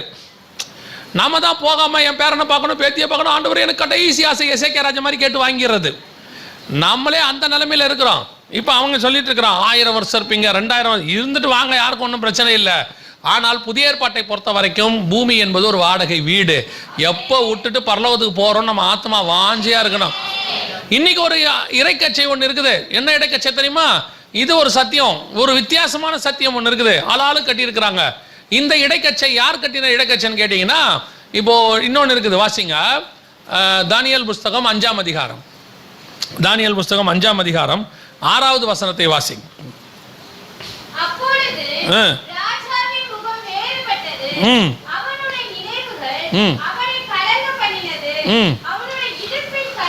அவனுடைய இடுப்பின் கட்டுகள். ஏன் இடுப்பின் கட்டுகள்னா இடைக்கச்சை, பெல்ட். அப்படியே ஸ்பாட்ல இடுப்பு என்ன ஆயிடுச்சு, ஒல்லி ஆயிடுச்சு, அப்படியே ஒரு மாதிரி ஆகி தளர்ந்து போய் அப்படியே ஆயிடுச்சு. அவனுடைய என்ன ஆச்சு, ஏன் இடுப்பின் கட்டுகள் தளர்ந்தன, என்ன நடந்தது அப்படின்னு கேட்டீங்கன்னா 5வது வசனம் வாசிங்க, சொல்றேன்.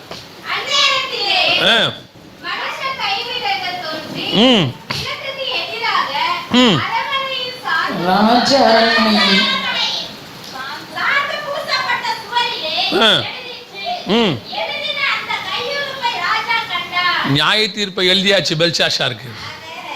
நியாய தீர்ப்பு வரும்போது தான் தெரியும் எந்த இடைக்கச்சை கட்டினது, எந்த இடைக்கச்சை அவிழ்ந்தது என்று சொல்லு. இன்னைக்கு இடைக்கச்சை, ராஜா இடைக்கச்சை நல்லா இருக்கும், ஸ்ட்ராங்கா இருக்கும் சொல்லுவாங்க. அவங்க சும்மா வனாந்தரத்தில் ஓடிட்டு இருக்கிறாங்க, அவங்க என்ன சும்மா கிராமத்தில் ஊழியம் பண்ணிட்டு இருக்கிறாங்க, அவங்க என்ன சும்மா சத்தியம் சத்தியம்னு சொல்லிட்டு இருக்கிறாங்க, அவங்க என்ன சும்மா வருக வருது வருக வருதுன்னு சொல்லிட்டு இருக்கிறாங்க. அந்த இடைக்கச்சையை கிண்டல் பண்ணுவாங்க. இப்ப ஒரு நாள் நியாய தீர்ப்பு ஒன்று வரும், ஒரு கையுறுப்பு ஒன்று எழுதும், நீ தராசிலே நிறுத்தி பார்க்கப்படுகிற காலம் ஒன்று வரும். அப்பொழுது ஆண்டவர் சொல்வார், நீ குறை உள்ளவனாய் காணப்பட்டாய். நியாய தீர்ப்பில் எந்த இடைக்கச்சை நிற்கிறது, எந்த இடைக்கச்சை அவிழ்கிறது என்பதுதான் முக்கியம். இப்ப கட்டிட்டு ஓடிடலாம், இப்ப கட்டிட்டு குதிரை மேல ஏறிடலாம், இப்ப கட்டிக்கிட்டு ரதத்தின் மேல போயிடலாம், இப்ப கட்டிட்டு சிங்காசனத்தின் மேல உட்கார்ந்துக்கலாம். பார்க்கறதுக்கு அதான் சொல்லுவாங்க, அவர் பெரிய ஊழியக்காரங்க. ஒரு நாளும் நான் அதை ஏற்றுக்கொள்ளவே மாட்டேன். ஊழியக்காரன்ல பெரியவன் சின்னவன் ஒருத்தன் கிடையவே கிடையாது. ஊழியக்காரன்ல நல்லவன் கெட்டவன் தான் இருக்கிறான். ஏன்னா அப்படிதான் வசனம் சொல்லுது, நல்ல ஊழியக்காரன் தான் இருக்கிறான், உண்மை உள்ள ஊழியக்காரன் தான் இருக்கிறான். பெரிய ஊழியக்காரன் சின்ன ஊழியக்காரன் எதை வச்சு சொல்றீங்க? எவன் சின்ன ஊழியக்காரன், எவன் பெரிய ஊழியக்காரன்? பெரிய ஊழியக்காரன் பைபிள்ல யாரு? நம்மளை கேட்ட நம்ம யாரா சொல்லுவோம், ஓ பவுல் பெரிய ஊழியக்காரர். எதை வச்சுப்பா சொல்ற? அவர் 13 புக்கை எழுதியிருக்கிறாரு, அவர் பெரிய ஊழியக்காரர். அந்த வெறும் 13 புக்கு போதும் அப்படின்னா பின்னாடி எழுதியிருக்கிற யூதா புஸ்தகம் சின்ன ஊழியக்காரரா? ஒரே ஒரு அதிகாரம் எழுதியிருக்கிறவர் சின்ன ஊழியக்காரன் ஆயிடுமா? இல்ல பவுலுக்கு முன்னாடி பாத்தீங்கன்னு சொன்னா யாக்கோபு எழுதின நிருபம் சின்னதா மாறிடுமா? இது எல்லாம் சேர்ந்தாதான் ஒரு பைபிள். இது உள்ள கிரானைட் இருக்கலாம், அல்லது இது உள்ள மார்பிள் இருக்கலாம், இது உள்ள செங்கல் இருக்கலாம், இது உள்ள கடப்பா கல் இருக்கலாம். எல்லா கல்லும் சேர்ந்து இருந்தாதான் ஒரு வீடு. வாசல்ல அழகா நீங்க கிரானைட்டை போட்டுட்டு கிச்சன்ல கடப்பா கல் போடாம நீங்க கிச்சன்ல மேடை கட்டாம விட்டு பாருங்க, அந்த வீட்டம்மா அவங்கள சாத்தும் சாத்துவாங்க. வாசல்ல கல்லை போட்டுட்டு அடுப்பு வைக்கிறதுக்கு மேடை கட்டாம விட்டு இருக்கிற சோறு எங்க இருந்து வரும்? கேட்பாங்களா கேட்க மாட்டாங்களா? என்னம்மா மார்பிள் போட்டிருக்கிறேன், ஓ மார்பிள் காலில் மிதிக்கிறதுக்கு, ஆனா கடப்பா கல் சாப்பிட்றதுக்கு, அடுப்பு வச்சு சாப்பிட்றதுக்கு. அதனால எந்த கல்லும் இதுல என்ன கிடையாது, பெருசு சிறுசு கிடையாது. இன்னைக்கு கடைசி காலத்துல அவர் பெரிய சர்ச்சு வச்சிருந்தா அவர் பெரிய ஊழியக்கார், நிறைய விசுவாசி வந்தா அவர் பெரிய ஊழியக்கார், நிறைய பேர் கூட்டத்துக்கு வந்தாங்கன்னா அவர் பெரிய எவாஞ்சலிஸ்ட். இல்ல, கர்த்தருடைய பார்வையில் யார் பெரியவன்? கர்த்தருடைய பார்வையில் எது பெரிய சபை? ஒரு 50 பேரை வச்சுக்கிட்டு ஒரு கிராமத்துக்குள்ள உட்காந்துக்கிட்டு சத்தியத்தை சத்தியமா ஒருத்தன் பேசிக்கிட்டு இருப்பான். அவனைத்தான் வசனம் பரலோகம் பெரிய ஊழியக்காரன் சொல்லும். அவனைத்தான் பரலோகம் கனப்படுத்த போகுது. நீ 10,000 பேரை வச்சுக்கிட்டு 10,000 பேருக்கு சத்தியத்தை பேசாம ராஜாவுடைய இடைக்கச்சையை கட்டியிருப்பாங்க. அவங்க ராஜாவோட இடைக்கச்சை என்ன பேசும்? ஓ நாட்டை பிடியுங்கள். மறுமணியாட்டியோட கூட உட்காந்துருப்பாங்க, கையில கோப்பையோட உட்காந்துருப்பாங்க, திராட்சை ரசத்தை குடிச்சிட்டு இருப்பாங்க. அது ராஜாவுடைய இடைக்கச்சை, அது அவங்க சத்தியம். இன்னைக்கு அப்படிதான். கடைசியில் ராஜாவுடைய இடைக்கச்சையை வச்சிருக்கிற ஒரு கூட்டம் இருக்குது. நாம ராஜாக்கள் போல வாழணும். எனக்கு பெரிய ஆச்சரியம் என்னன்னா, ராஜாவே இங்க இறங்கி எப்படி வந்துட்டாரு? எப்படி வந்துட்டாரு? மனுஷ சாயலாகி தரித்திரத்துல வந்து புறா குஞ்ச பலி கொடுத்து அவர் மரிச்சார். இப்ப இவங்க என்ன சொல்றாங்க? அவர் நம்மை ஐஸ்வர்யனாக்கும்படிக்கு அவர் என்னவானார்? அதுக்கு என்ன விளக்கத்தை கொடுக்குறாங்க? நாமெல்லாம் பணக்காரனா கோடீஸ்வரனா நல்லா பூமியில வாழ்றதுக்கு தான் இயேசு ஏழையானார். கரெக்டா? அப்படின்னா முதல் உலகத்திலேயே மிகப்பெரிய கோடீஸ்வரனா யார் இருக்கணும் தெரியுமா? பவுல் தான் இருக்கணும், இல்லையா? இன்னைக்கு நமக்கு அவர் தானே பெரிய ஊழியர், இவ்வளவு எழுதி இருக்கிறாரு. அப்புறம் ஏன் அவர் எல்லாவற்றையும் நஷ்டமும் குப்பையும் என்று விட்டார்? அவர் எதுக்கு சொல்றாரு? பசியோ பஞ்சமோ பட்டினியோ நிர்வாணமோ நாசமோசமோ கிறிஸ்துவின் அன்பை விட்டு என்னை பிரிப்பவன் யாருன்னு ஏன் கேட்கிறாரு? அப்போ 12 அப்போஸ்தலர் தான் இருக்கிறதுலே கோடீஸ்வரனா மாறி இருக்கணும். அவங்க என்ன சொல்லணும்? கிறிஸ்து எங்களுக்காக பலியாகி ஐஸ்வர்யவன், நம்மளை ஐஸ்வர்யன் ஆக்கிட்டாரு, நாங்க உலகத்திலேயே கோடீஸ்வரனா இருக்கணும்னு சொல்லியிருக்கணும். அவங்க எதுக்கு வழிக்கு பையாகிலும் பணத்தையாகிலும் எடுக்காம பரதேசியை போல தரித்திரர் போல ஓடி போனோம்? ஏன் பேதுரு எழுதணும் பரதேசிகளுக்கு எழுதுகிறதாவது? ஏன் எழுதணும்? இன்னைக்கு ராஜாவின் இடைக்கச்சையை கட்டி கொண்டிருக்கிற ஒரு ஊழியக்காரருடைய கும்பல் உட்கார்ந்துகிட்டு இருக்கு. அது உங்களை மோசம் போக்குது. அது உங்க காதுக்கு இனிய பிரசங்கத்தை பேசுது.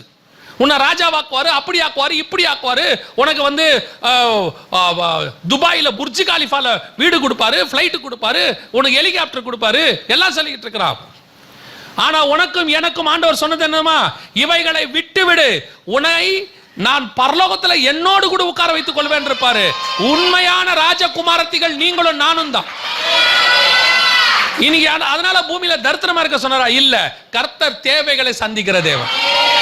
கர்த்தர் ஏழ்மையா இருக்க சொல்லவே இல்ல, எளிமையா இருக்க சொன்னாரு. காட் உங்களை வந்து தரித்திரத்துல வாழ சொல்லல, கர்த்தர் சிம்பிளிசிட்டி. ஆண்டவர் அதான் என்ன சொன்னாரு? உனக்கு என்ன தேவை என்பதை பரமபிதா அறிந்திருக்கிறார், அவர் தேவையானதை கொடுப்பார். நீ லக்ஸரிக்குள்ள போகாது, அவ்வளவுதான். ஆண்டவர் சொன்னது அவ்வளவுதான், நீ லக்ஸரிக்குள்ள போகாது. இன்னைக்கு உலகம் என்ன சொல்லுது? எதை பத்தி பேசிட்டு இருக்குது? ராஜாவின் இடைக்கத்தியை பத்தி பேசுது. நீ கட்டியிருக்கிற கச்சை எலியாவின் கச்சையா? நீ கட்டியிருக்கிறது கச்சை பெல்ஷாசாரின் கட்டையா? எந்த கச்சையை நீ கட்டிக்கிட்டு இருக்கிறீங்க? எதுல உட்கார்ந்து இருக்கிறீங்க? எதுல உட்கார ஆசைப்படுறீங்க? இல்லையா நினைச்சிருந்தா ஆகாப்ட சொல்லலாம், ஆகாப் கொஞ்சம் இடம் கூட, நம்ம 2 பேரும் சேர்ந்து என்ன பண்ணிடலாம்? ரதத்துல போயிடலாம். ஆகாப் வேணான்னு சொல்லியிருப்பானா?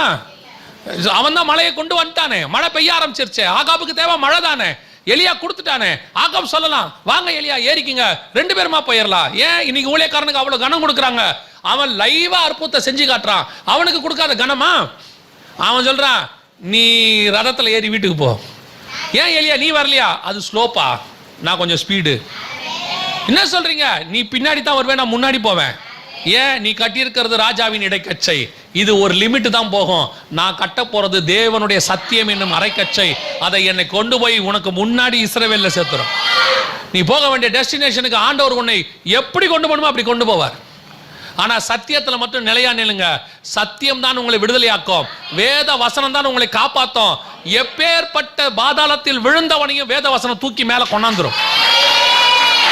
ஒரு காலகட்டத்தில் உங்ககிட்ட இருக்கிற பணம் உதவாது, உங்ககிட்ட இருக்கிற படிப்பு உதவாது, உங்ககிட்ட இருக்கிற அந்தஸ்து உதவாது, உங்களுக்கு தெரிஞ்ச நல்ல நண்பர்கள் உதவி செய்ய முடியாது. ஆனா சத்தியம் உதவி செய்யும். மரித்தோரையும் உயிர்ப்பிக்கிறது தான் சத்தியம். அது உங்களை காப்பாத்தி கொண்டாந்து நிறுத்திடும். அதுக்கு நீங்க இம்பார்ட்டன்ஸ் கொடுங்க. அந்த அரைக்கட்சியை கட்டணும்னு நினைங்க. அப்படி இன்னைக்கு பார்க்கறதுக்கு கொஞ்ச நாளைக்கு பெல்ஷாத்சார் அப்படிதான் இருப்பாரு. ஓ கையில மதுபானத்தை கையில வச்சுக்கிட்டு ஜாலியா பேசிக்கிட்டு, ரொம்ப ஏடாகூடமா பேசிக்கிட்டு, பெருமையா பேசிக்கிட்டு, ஒருத்தனைய மதிக்காம பேசிக்கிட்டு, நீ என்னடா சொல்றது நான் என்னடா சொல்றதுன்னு கேட்டுக்கிட்டு பேசும்போது கர்த்தர் பார்த்துக்கிட்டே இருப்பாரு. திடீர்னு ஒரு நாள் நியாய தீர்ப்பு வந்து கை எழுதும். ஒரு நாள் ஆண்டவர் எழுதுவார். எழுதும் போது தான் தெரியும், நீ எந்த இடத்துல நிறுத்தி பார்த்தேன், என் நிறுத்துதல் தராசுல நீ கீழே இருக்கிறன்னு தெரியும். அன்னைக்கு உன் சத்தியம் பொய் என்று உனக்கு தெரிய வரும். நிறைய பேருக்கு அன்னைக்கு தான் தெரியும் இது வரைக்கும் நம்ம ஃபாலோ பண்ண சத்தியம் தப்பாக நடத்திட்டாங்க. சமீபத்தில் ஒரு நித்திய ஜீவன் கூட்டம்னு ஒன்று நடத்தணும். அந்த கூட்டத்துக்கு வந்திருந்த ஒருத்தர் ஒரு சாட்சி சொன்னாங்க. அந்த மாதிரி நிறைய பேர் சொல்லியிருக்காங்க. அதில் அந்த அம்மா அன்றைக்கி சொன்ன சாட்சி, இது வரைக்கும் சத்தியம் தப்பாக சொல்லி கொடுத்துருக்குறாங்கன்னு எனக்கு இப்போ தான் தோணுது, இப்போ தான் எனக்கு சத்தியம்னா என்னன்னே தெரிய ஆரம்பிச்சிருக்குதுன்னு சொன்னாங்க. இதான் நல்லா தெரிஞ்சுக்கொள்ளுங்க, ஒரு நாள் வரும் எலியாவுடைய கச்சை, கட்டியிருக்கிற கச்சை ஓடுகிற கச்சை, கர்த்தர் ஓட வச்சிருக்கிறாரு. பெல்ஷாசாரின் கச்சை, உட்கார்ந்துருக்கிற கச்சை, அது ஒரு நாள் தளர்ந்து கீழே விழும். அல்லேலூயா. நம்மை போல பாடுள்ளதான ஒரு மனுஷன் எலியா, சத்தியத்தை வச்சிருந்தனால ஓடினா. நீங்களும் சத்தியத்தை பிடிச்சிக்கோங்க, கர்த்தர் உங்களை நல்லா ஓட விடுவார். ஆனால் அப்படி ஓடிக்கொண்டிருந்த எலியாவின் வாழ்க்கையில் இன்னொரு சம்பவம் நடக்குது. வாசிங்க 1 ராஜாக்களின் புஸ்தகம் 19ஆம் அதிகாரம் 5-6 வசனங்களை வாசிங்க. ஒரு சூரச் செடியின் கீழ் படுத்துக்கொண்டு நித்திரை பண்ணினான். அப்பொழுது ஒரு தூதன் அவனை தட்டி எழுப்பி, எழுந்திருக்கு போதகனே என்றான். அவன் விழித்து பார்க்கிற போது, இதோ தலையில் சுடப்பட்ட அறையும் ஒரு பாத்திரத்தில் தண்ணீரும் அவன் தலைமாட்டில் இருந்தது. அப்பொழுது அவன் புசித்து குடித்து திரும்ப படுத்துக் கொண்டான். ரெண்டாவது, நல்லா ஓடிக்கிட்டு இருக்கிற ஒரு ஊழியக்காரனுடைய வாழ்க்கை, நல்லா ஆவிக்குரிய வாழ்க்கை வாழ்ந்து கொண்டிருக்கிறதான ஒரு ஆவிக்குரியவனுடைய வாழ்க்கை, திடீரென்று ஒரு போராட்டம் ஒன்று வருகிறது. திடீர்னு ஒரு சோதனை வருது. அந்த சோதனையில் முடிவு என்னவா இருக்குதுன்னு கேட்டால், வசனம் சொல்லுது, போதும் கர்த்தாவே நான் சாகுறேன் அப்படிங்கிறான். 4வது வசனத்தில் அவன் என்ன சொல்றான்? போதும் கர்த்தாவே நான் சாகுறேன், நான் நல்லவன் அல்ல என்று சொல்லி, கர்த்தாவே தான் சாக வேண்டும் என்று சொல்லி ஒரு சூடச் செடியின் கீழ் என்ன செஞ்சிட்டான்? படுத்துட்டான்.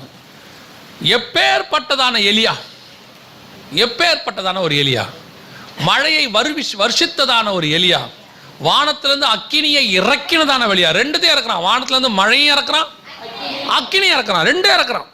ரெண்டு இறக்கி, ஒரு பக்கம் ஆவிக்குரிய விதத்தில் பாகால் தீர்க்கதரிசிகள்லாம் வெட்டி போடுறான், ஒரு பக்கம் உலக பிரகாரமாக ராஜாவுக்கு புல்லு வர வைக்கிறதுக்கு மழையும் பெய்ய வச்சுட்டான். தேசத்தையும் ஆசீர்வாதமாக்கிட்டான், ஸ்பிரிச்சுவலி ஆசீர்வாதமாக்கிட்டான்.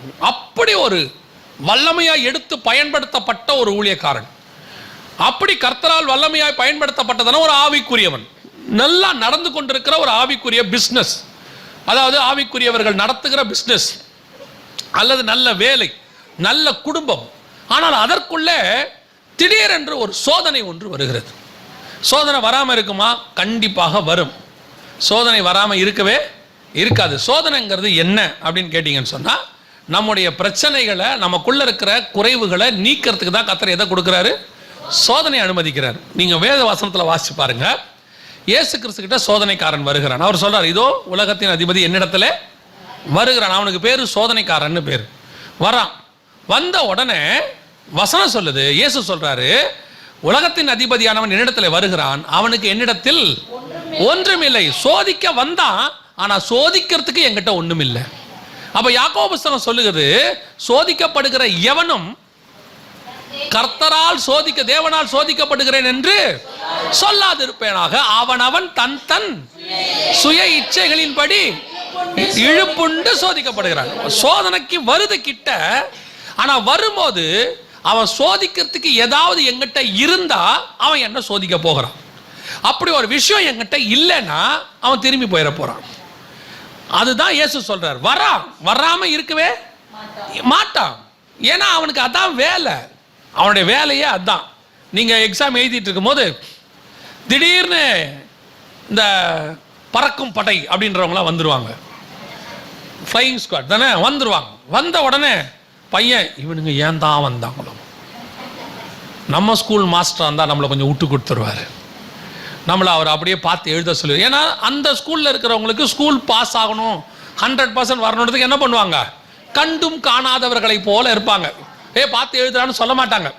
சில அதீத அன்பு உள்ள மாஸ்டர்ஸ்லாம் இருக்கிறாங்க. பையன் ஃபெயில் ஆயிடுவான்னு தெரிஞ்சா ஒரு சப்ஜெக்டில், கொஞ்சம் காட்டுறா அவனுக்கு, இல்லைன்னா இவர் உட்காந்து கூட எழுதி கொடுத்துருவார். அந்த அளவுக்கு அன்பான மாஸ்டர்ஸ்லாம் இருக்கிறாங்க. ஒரு சில மாஸ்டர்ஸ் இருக்காங்க, கண்டும் காணாதவர்களை போல, எழுதுறான்னு தெரிஞ்சாலும் என்ன பண்ணிடுவாங்க, கண்டுக்காமல் விட்டுருவாங்க. ஆனால் திடீர்னு ஃப்ளையிங் ஸ்குவாட் ஒன்று வரும். அவங்க வந்தால் இவனும் பயப்படுவான், மாஸ்டரும் பயப்படுவார். இவன் விட்டுக்கிட்டு வச்சிருக்கிறானான்னு தெரியலையே, என்ன நடக்குதுன்னு இல்லை. ஏன் அந்த ஃப்ளையிங் ஸ்குவாட் அனுமதிக்கப்படுது? அவங்க வந்து அவங்க வேலையை செய்கிறது அவங்க வேலை. வந்து நாம் பர்ஃபெக்டாக இருக்கிறோமான்னு அவங்க ப்ரூஃப் கொடுப்பாங்க.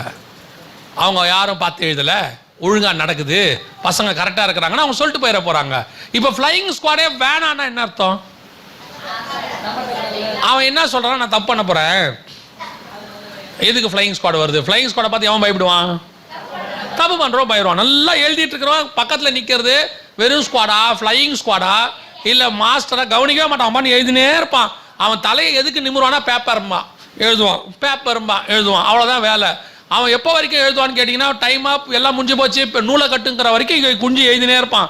கட்சியில் கையில் வந்து புட்டுங்கிற வரைக்கும் எழுதுவான், பேப்பர் அப்படி புட்டுங்கிற வரைக்கும் எழுதுவான், sir sir sir sir sir சார்னு எழுதுவான். அவன் சுற்றி கித்தி எதையும் பார்க்க போகிறதே. அவங்ககிட்ட சொல்லுவாங்க ஃப்ளையிங் ஸ்குவாட் வந்தாங்க எப்போன்னு கேட்பான். ஃப்ளையிங் ஸ்குவாட் எப்போ? உன் பக்கத்தில் நின்றுந்தாங்க, நான் பார்க்கலையே. ஏன்? அவனுக்கு அதை பற்றி கவலையே இல்லை. அப்போ சோதனையை பற்றி நம்ம ஏன் பயப்பட போகிறோம்? நம்மகிட்ட ஏதாவது இருந்தால் தான் சோதனை வரும். அப்படி ஒரு சிச்சுவேஷன் யாருக்கு வந்துச்சு? எலியாவுக்கு வந்துச்சு. எலியா வந்து எப்படி பேட்டி கொடுத்துருவாரு? ஏய் பாகால் தீர்க்கதரிசி புடுறா, வெட்டுறா, ஒருத்தனை விடாதரா, ஆகாப்பே போ, ஓடி போய் வீட்டுக்கு, மழை வரப்போகுது, எல்லாம் ஓகே தான். அப்படியே பார்த்துக்கிட்டே இருக்கிறார் ஆண்டவர். பையனில் பரவாயில்ல, பையன் பயங்கர ஸ்ட்ராங்காக தான் இருக்கிறான். தீர்க்கதரிசியை மிரட்டுறான், ராஜாவை மிரட்டுறான், பரவாயில்லையே அப்படின்ட்டு திடீர்னு ஒரு அனௌன்ஸ்மெண்ட் வருது. என்ன அனௌன்ஸ்மெண்ட்டு? நாளைக்கு இந்நேரம் எலியாவின் தலை வாங்கப்படும் அப்படின்னு. இந்த அனௌன்ஸ்மெண்ட்டை எலியா கிட்ட வந்து யாரும் சொல்லலை. வசனம் சொல்லுது, அதை அவன் அறிந்த போது. யாரோ ஒருத்தன் சொல்லி இருக்கிறான், ஏசபேல் உன் தலையை வாங்க போது. பையன் நேரா ஓடிட்டான், குடு குடு குடு குடுன்னு ஓடிட்டான். ஓடி போய் சூற செடிக்கல படுத்துட்டான். போதும் ஆண்டவர், வேலை முடிஞ்சு. என்னப்பா இப்பதான் அக்கினி இறக்குனேன், அதெல்லாம் ஒரு காலம் ஆண்டவர். இப்பதான் மழையை கொண்டாந்த, அதை விடுங்க ஆண்டவர், அது ஒரு காலம். எப்பா பாகால் தீர்க்கதரிசியை வெட்டிட்டே, தெரியாம செஞ்சு விட்டோம் போல கொஞ்சம். சில நேரத்தில் சத்தியத்தை பேசும்போது, அரைக்கட்சியை கட்டி கொண்டு ஓடும் போது சில ஏசபேலின் சத்தம் கேட்கும். உன் ஊழியத்தை ஒழிச்சிடுறேன், உன் ஊழியத்தை நாசமாக்கிடுறேன், உன் குடும்பத்தை நாசமாக்கிடுறேன், உன் வேலையை தூக்கிடுறேன். சில நேரத்தில் நீங்க சத்தியத்தில் வாழ்ந்து பாருங்களேன், ஆபீஸே எதிராக மாறிடும். நீங்க சத்தியமா நீங்க இருந்தீங்கன்னா ஆபீஸ் நல்லா இருக்கும்னு நினைக்கிறீங்களா? நீங்க அவன் நினைப்பானா, ஓ நம்ம ஆபீஸ்ல ஒரு பரிசுத்தவான் வேலை செய்து கொண்டிருக்கிறார், எல்லோரும் அவர் வரும்போது ஆமேன்னு சொல்லுங்கள் சொல்ல வராங்க. இவர் மட்டும் பெரிய ஒரு யோக்கியம், லஞ்சம் வாங்க மாட்டாரு, உட்காந்து நடுவில் உட்காந்து உயிரை வாங்கி தொலையுது அப்படின்னு தான் நம்மளை சொல்லுவான். அடுத்து என்ன சொல்லுவான், இவனுக்கு வர ப்ரொமோஷனை கட் பண்ணி இவனை தூக்கி எங்கேயாவது ஒரு தண்ணி இல்லா காட்டுக்கு மாத்தினா தான் சரி அப்படின்பா. இதை கேள்விப்பட்ட போது வீட்டில் போய் மனைவி கிட்ட போய் சொல்லுவார், நம்ம வேலை அவள் தான்மா, ஆஃபீஸில் என்னை வாழ விட மாட்டேங்கிறாங்க. ஏன்பா நீங்கள் தானப்பா நேற்று காலையில் சர்ச்சில் பாடினீங்க, என்ன சிங்க கேபியில் நான் இருந்தேன். ஏப்பா சிங்க கேபியில் இருந்தீங்க, ஆஃபீஸில் இருக்க முடியாதா? பாரு அது பாடுறதுக்கு நல்லா இருக்கும், உங்களுக்கு தெரியுதா உனக்கு? அதெல்லாம் பாடும் போது நல்லா தான் இருக்கு. அக்கினியில் நடுவே நடந்தேன். 4 பேர் திட்டுவான், நடுவில் நடக்க முடியாது. அவனை பார்த்தாலே தலையை குனிஞ்சு போகும். நம்ம எதுக்கு நேருக்கு நேரம் அவனை பார்ப்பானே, அவன் கோவமா நம்மளை திருப்பி பார்ப்பானே, நம்ம எதுக்கு திட்டுவானே? நம்ம பாட்டு போவோம் வருவோம், சோத்திரம் சோத்திரம் சோத்திரம். அப்புறம் டெய்லி பாஸ்டர் கிட்ட ஜோம் பண்ணது, பாஸ்டர் எங்கள் ஆஃபீஸில் என்னால் வாழவே முடியல பாஸ்டர். பாஸ்டர் நினைப்பாரு, இந்த பிரதர் கொஞ்சம் ஸ்ட்ராங்கான ஆளு இல்லை நம்ம நினைச்சோம், எது பேசினாலும் விடுங்க பாஸ்டர் நான் பார்த்துக்கிறேன்னு சொல்லுவாரு. அது சர்ச்சுக்குள்ள, வெளியே இல்லை. நிறைய ஊழியக்காரங்க அப்படித்தான், எம்டி ஜெகன் உட்பட நிறைய பேர் நினச்சிட்டு இருக்கான். நடந்த ஒரு சம்பவம், ஒரு 4 மாதத்துக்கு முன்னாடி எங்கள் அம்மா இறந்துட்டாங்க. நான் வந்து ஒரு எங்கள் அம்மாவால் வளர்க்கப்பட்டவன், எனக்கு சிங்கிள் பேரண்ட்டுன்னு வச்சுக்கோங்களேன். ஸோ நானும் எங்கள் அம்மா ஒரு 40-45 வருஷமாக நினைவு தெரிஞ்சு 45 வருஷமாக ஒன்றாவே இருந்துட்டோம். அதனால் எங்கள் அம்மாவுடைய பிரிவு வந்து எனக்கு ரொம்ப டக்குன்னு அக்செப்ட் பண்ணிக்கவே என்னால் முடியல. ஒரு இப்போ வரைக்கும் அது இருக்க தான் செய்யுதுன்னு வச்சுக்கோங்களேன். ஸோ எங்கள் அம்மாவுடைய டெத்தில் என்னால் அழுகையை கண்ட்ரோல் பண்ணவே முடியல, அழுதுகிட்டே இருக்கிறேன். கடைசியில் கொண்டு போய் கல்லறையில் வைக்கிறாங்க, என்னால் தாங்க முடியல, அழுகுறேன். அழுதுட்டு வந்துட்டேன் வீட்டுக்கு. மறுநாள் எனக்கு ஒருத்தர் ஃபோன் பண்ணாங்க. ஃபோன் பண்ணி கேட்குறாங்க, பாஸ்டர் நீங்கள் அழுவீங்களா? அழுவீங்களாண்ணா? நான் நினச்சேன் பாஸ்டர் உங்கள் மெசேஜில் பார்த்துட்டு உங்களுக்கு அழ தெரியாது, நீங்கள் அவங்க அம்மா செத்தா கூட நான் சொல்லிட்டு வந்தேன் ஜெகன் பிரதர் கம்பீரமாக நிற்பார் அழமாட்டாருன்னு. நான் நினச்சேன் நீங்கள் தப்பாக நினச்சிருக்கிறீங்க. மேடையில் பேசுகிறத வச்சு முடிவு பண்ணாதீங்க. மேடையில் ஸ்பிரிச்சுவலி இருக்கிற ஸ்ட்ராங்னஸ் வேறு. அம்மா பரலோகத்தில் இருக்கிறாங்க, பரதேசில் இருக்கிறாங்கன்றதுல எனக்கு எந்த மாற்று கருத்தும் இல்லை. ஏன்னா ஒரு ஆவிக்குரிய தாய் அவங்க, அதில் எந்த மாற்று கருத்தும் இல்லை. ஆனால் சரீரத்தில் கூட இருந்த ஒரு ஆள் நம்ம என்ன செஞ்சுருக்கிறோம்? இழந்திருக்கிறோம். ஆட்டோமேட்டிக்காக இருந்தது என்ன ஆகுது? உடையுது. நேற்று ஒரு கணவரை வந்து 80 வயசில் ஒரு அம்மா இழந்துட்டாங்க. அந்த அம்மாவை பார்க்குற சகோதரர்கள்லாம் நாங்கள் போனோம். போகும்போது அந்த அம்மா அழுகுறாங்க. அது நியாயம், கணவரை இழந்திருக்கிறாங்க. ஆனால் கூட இருக்கிற ஒருத்தர் சொல்கிறாங்க, அந்த அம்மா வந்து நம்ம கேரளா மாநிலத்தை சார்ந்தவங்க. அவங்க சொல்கிறாங்க, கேரளாலலாம் செத்துட்டு அழமாட்டாங்க, கேரளாவில் வந்து மரணத்தை வந்து சந்தோஷமாக எடுப்பாங்க, வீடியோ எடுப்பாங்க, ஃபோட்டோ எடுப்பாங்க, கல்யாணம் மாதிரி நடத்துவாங்க. காரணம் அவங்க விசுவாசத்தில் நல்லா பலப்பட்டிருப்பாங்க. அவங்களும் கேரளாக்காரங்க தான். செத்து அந்த அவர் இறந்துட்டார். அந்த மனைவி வந்து கேரளாக்காரங்க தான். அந்த அம்மா அவங்களுக்கு 70 வயசுக்கு மேலே. அவங்கள சொல்கிறாங்க, கேரளாக்காரங்க ஸ்ட்ராங்காக இருப்பாங்க. என்ன தான் நீங்கள் ஸ்ட்ராங்காக இருந்தாலும் மாம்சத்தில் நான் கூட இருந்த ஒருத்தரை என்ன செஞ்சுருக்கிறேன்? அந்த அம்மா சொல்கிறாங்க, 48 வருஷம் திருமணம் ஆச்சு அவங்க 2 பேருக்கும். கல்யாணமாகி 48 வருஷம் ஒன்றா இருந்திருக்கிறாங்க. எப்பேற்பட்டவங்களுக்கு என்ன வருது? ஒரு பலகீனமான பகுதின்னு ஒன்று இருக்கத்தான் செய்யுது. அதைத்தான் சொல்கிறேன், எலியா நம்மை போல ஒரு பாடுள்ள ஒரு மனுஷன். அவன் அக்கினியை இறக்குறான், அவன் மழையை பெய்ய வைக்கிறான். ஆகாபை பார்த்து சொல்கிறான், என்ன வந்து நீ பாடுறாங்கிறான். எலியா வர சொன்னேன் என்று ஆகாபை வர சொல்லுங்கிறான். அவ்வளோ ஒரு ஸ்ட்ராங்கான ஆள் தான். ஒரு சிச்சுவேஷன் வருது, ஒரு காரியம் காதில் கேட்குது, நாளைக்கு உன் தலையை வாங்க போறாங்கன்னு. எப்பேற்பட்ட விசுவாசம் உள்ளவனுக்கும் ஒரு பலகீனம் வருது. போதும் கர்த்தாவே, நான் சாகுறேன், போய் படுத்துட்டான். இதுதான் ஆவிக்குரிய வாழ்க்கையில் படுக்கிற சிச்சுவேஷன். ஒரு காலத்தில் ஓடின ஊழியம் இன்னைக்கு நிறைய பேருக்கு படுத்துருச்சு. ஒரு காலத்தில் நல்லா ஓடிக்கிட்டு இருந்த ஆவிக்குரிய ஓட்டம் இன்னைக்கு ஒரு இடத்துல படுத்து கிடக்கு. என்ன காரணம்? ஏன் படுத்து கிடக்கு அப்படின்னு கேட்டா, சில விஷயங்கள் வரும்போது, வனாந்தரம் வரும்போது எலியா எங்க போய் படுத்துட்டான் தெரியுமா? வசனம் சொல்லுது, வனாந்தரத்திலே ஒரு நாள் பிரயாணம் பண்ணி சூறை செடியின் கீழ் போய் படுத்து விட்டான். வனாந்தரத்துக்குள்ள போய் படுத்துட்டான். படுத்திருக்கிற இடம் சூறை செடி. என்னப்பா சூறை செடிக்கு கீழே எலியாவா? ஆமா, இந்த சூறை செடிக்கு கீழே எலியா படுத்திருக்கிறார். அது உண்மை. ஒரு நாள் இதே சூறை செடி, இதே பெயர்சபா வனாந்தரம், இதே சூறை செடி, இதே சூறை செடிக்கு கீழே தான் இஸ்மவேல் படுத்திருந்தான். கொண்டு போய் ஆகார் தன் பிள்ளை சாக்க மாட்டேன் என்று சொல்லி ஒரு செடியின் கீழ் அவனை விட்டு, அது என்ன வனாந்தரம் பாருங்க? பெயர்சபா வனாந்தரம். எலியா போய் படுத்த சூறை செடி எங்கன்னு பாருங்க? பெயர்சபா வனாந்தரம். பெயர்சபானா என்ன தெரியுமா? உடன்படிக்கை, சமாதானம். நீ சமாதானமா இருக்கும் போது கூட ஒரு வனாந்தரம் உனக்கு ஒன்று வரும். அங்கே ஒரு சூறை செடி இருக்கும், ஒரு டெம்பரவரி நிழல் கிடைக்கும். நீ அதுக்கு நடுவில் போய் சொல்லுவ, போதும் ஆண்டவரே வாழ்க்கை, ஏன் இவ்வளோ கஷ்டப்பட்டு நான் மினிஸ்ட்ரி பண்ணணும்? நான் ஏன் இவ்வளோ கஷ்டப்பட்டு ஆவிக்குரிய வாழ்க்கை வாழணும்? நான் ஏன் இவ்வளோ கஷ்டப்பட்டு இந்த குடும்பத்தை நடத்தணும்? சில கணவன்மார்கள் சொல்லும் போது கேட்குற ஆச்சரியமா இருக்குது. மொத்தமும் உழைச்சி குடும்பத்துக்கு கொண்டு வந்து போடுறாங்க. அவங்களுடைய உழைப்பு மொத்தம் அந்த குடும்பத்துக்கு தான். ஆனால் அந்த குடும்பம் அந்த மனுஷனை என்ன பண்ண மாட்டேங்குது? புரிஞ்சுக்க மாட்டேங்குது. அன்பு காட்ட வழி இல்லை. அவன் சொல்றான், எதுக்கு இந்த குடும்பத்துக்கு நான் இவ்வளவு செய்யணும்? சில தாய்மார்கள் பார்ப்போம், பாவமா இருக்கும். வெளியே போய் வேலையை பார்த்துட்டு வந்து வீட்லேயும் வேலை பார்த்து பிள்ளைகளை வளர்த்து ராவு பகலா வளர்க்குறாங்க. ஒரு நாள் அந்த பையன் எஞ்சி கேட்குறான், நீ என்ன பெருசா வளர்த்துட்ட? என்ன நீ என்ன பெருசா நடத்திட்ட? வனாந்தரத்தில் படுத்திருக்கிற அனுபவம் போதும் ஆண்டவரை. இதுக்கு மேல இவனுங்கிட்ட அன்பு காட்டி நம்ம என்ன செய்ய போறோம்? இதுக்கு மேல நான் செஞ்சு என்ன பண்ண போறேன்? நேற்று இரவு நான் பாஸ்டர்லாம் பேசிட்டு இருக்கும் போது இன்னொரு போதகர் எனக்கு ஃபோன் பண்ணார். ஃபோன் பண்ணி அந்த போதகர் குரல் வந்து அழுகையின் குரல், அவ்வளோதான், தழுதழுகுது. என்னாச்சு பாஸ்டர் அப்படின்னு. அண்ணே, இத்தனை நாளாக ஒரு பையனுக்கு பிசாசு பிடிச்சிருந்துச்சு.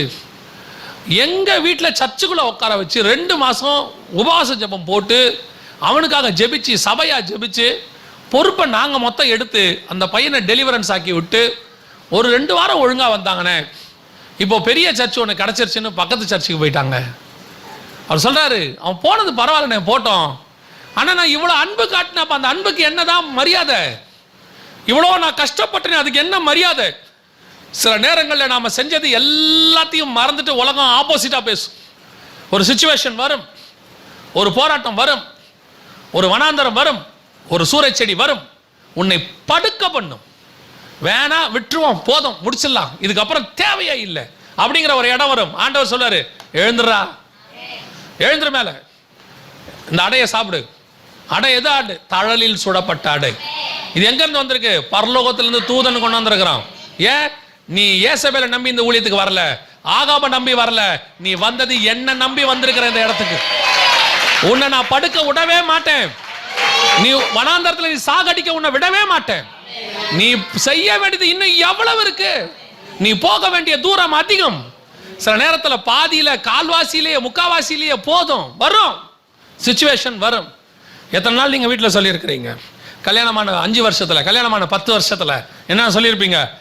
பேசாம இந்த வீட்டில் இருக்கிறதுக்கு செத்து தொலையலாம், வாழ்க்கையை முடிச்சுக்கலாம். எத்தனை பேர் சூசைடுக்கு போயிருக்கோம்?